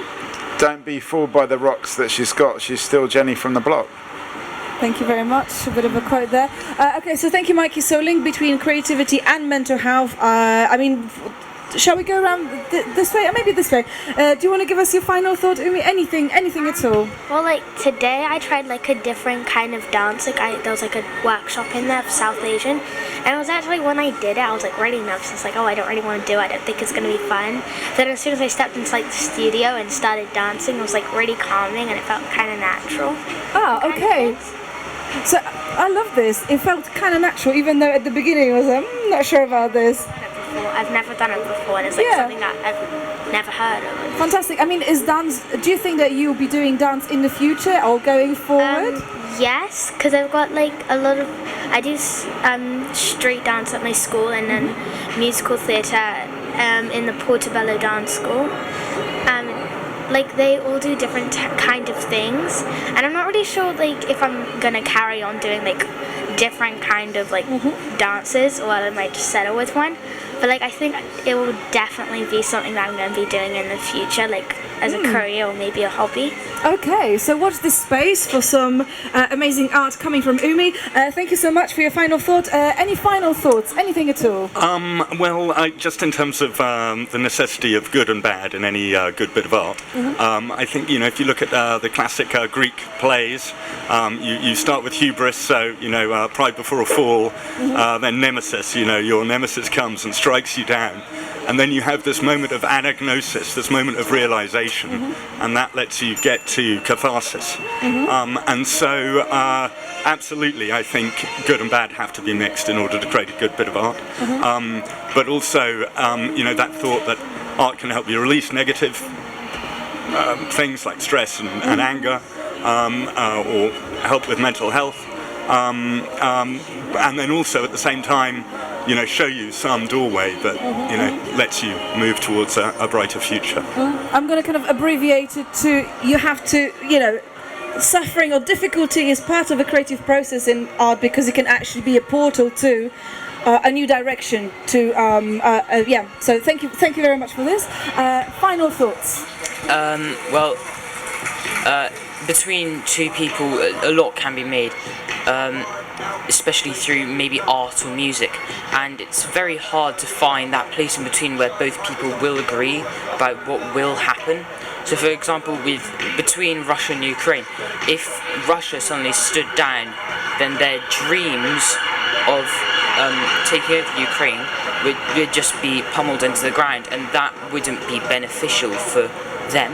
So finding that neutral plane between the two, between like maybe art or music, war even, it's quite crucial. I absolutely love this final thought. So there's about kind of almost a collaboration, not collaboration, but a compromise maybe, or some kind of meeting point between different art forms, as almost like a metaphor for a wider kind of world matter. So yeah, that's actually brilliant. Thank you very much. Can you top any of this? Competition. It's a final thought. Yes. I'm just very thankful for the Wandsworth Fringe to putting on the event. Very thankful for the Royal Academy of Dance for having an open day, which is really brilliant. And I'm really thankful to you guys for having a nice open chat, and thank you to you too. Likewise, thank you very much. Thank you for joining us. And are you going to be coming away? I mean, do you want to see any particular things at the next Fringe, or at the Royal Academy of Dance? I mean, what kind of stuff do you want to? Well, a lot of the creative people out there, and I'm sure there's going to be a lot of good ideas that will come out of today, and hopefully next year, will be even better. Okay, so you keep your curious mind open for what happens next year. Any final thoughts, Chris? At this point? No, really great conversation. Definitely sort of the creativity and well-being, embracing the sort of the good and the bad. And I like the friend that brought the flowers to the performer. We think of flowers like at the end of performance, but I thought it was really nice that she brought that before the performance, and there's something nice about that. Okay. Thank you very much. And flowers are not just for the end. We'll get some flowers for you, I promise. At some point. Let's have a big round of applause for Margot. Can I just say, I just want to give you my final thought. I finally untangled, so yes, thank you very much. The struggle is real. The struggle is real. Hopefully it's a portal to a new dimension. So thank you everybody for this part of Talkaoke. Maybe we'll be back soon as well. So enjoy the rest of today, and thank you again for being involved. Cheers. Enjoy the Fringe. Thank you. Thank you.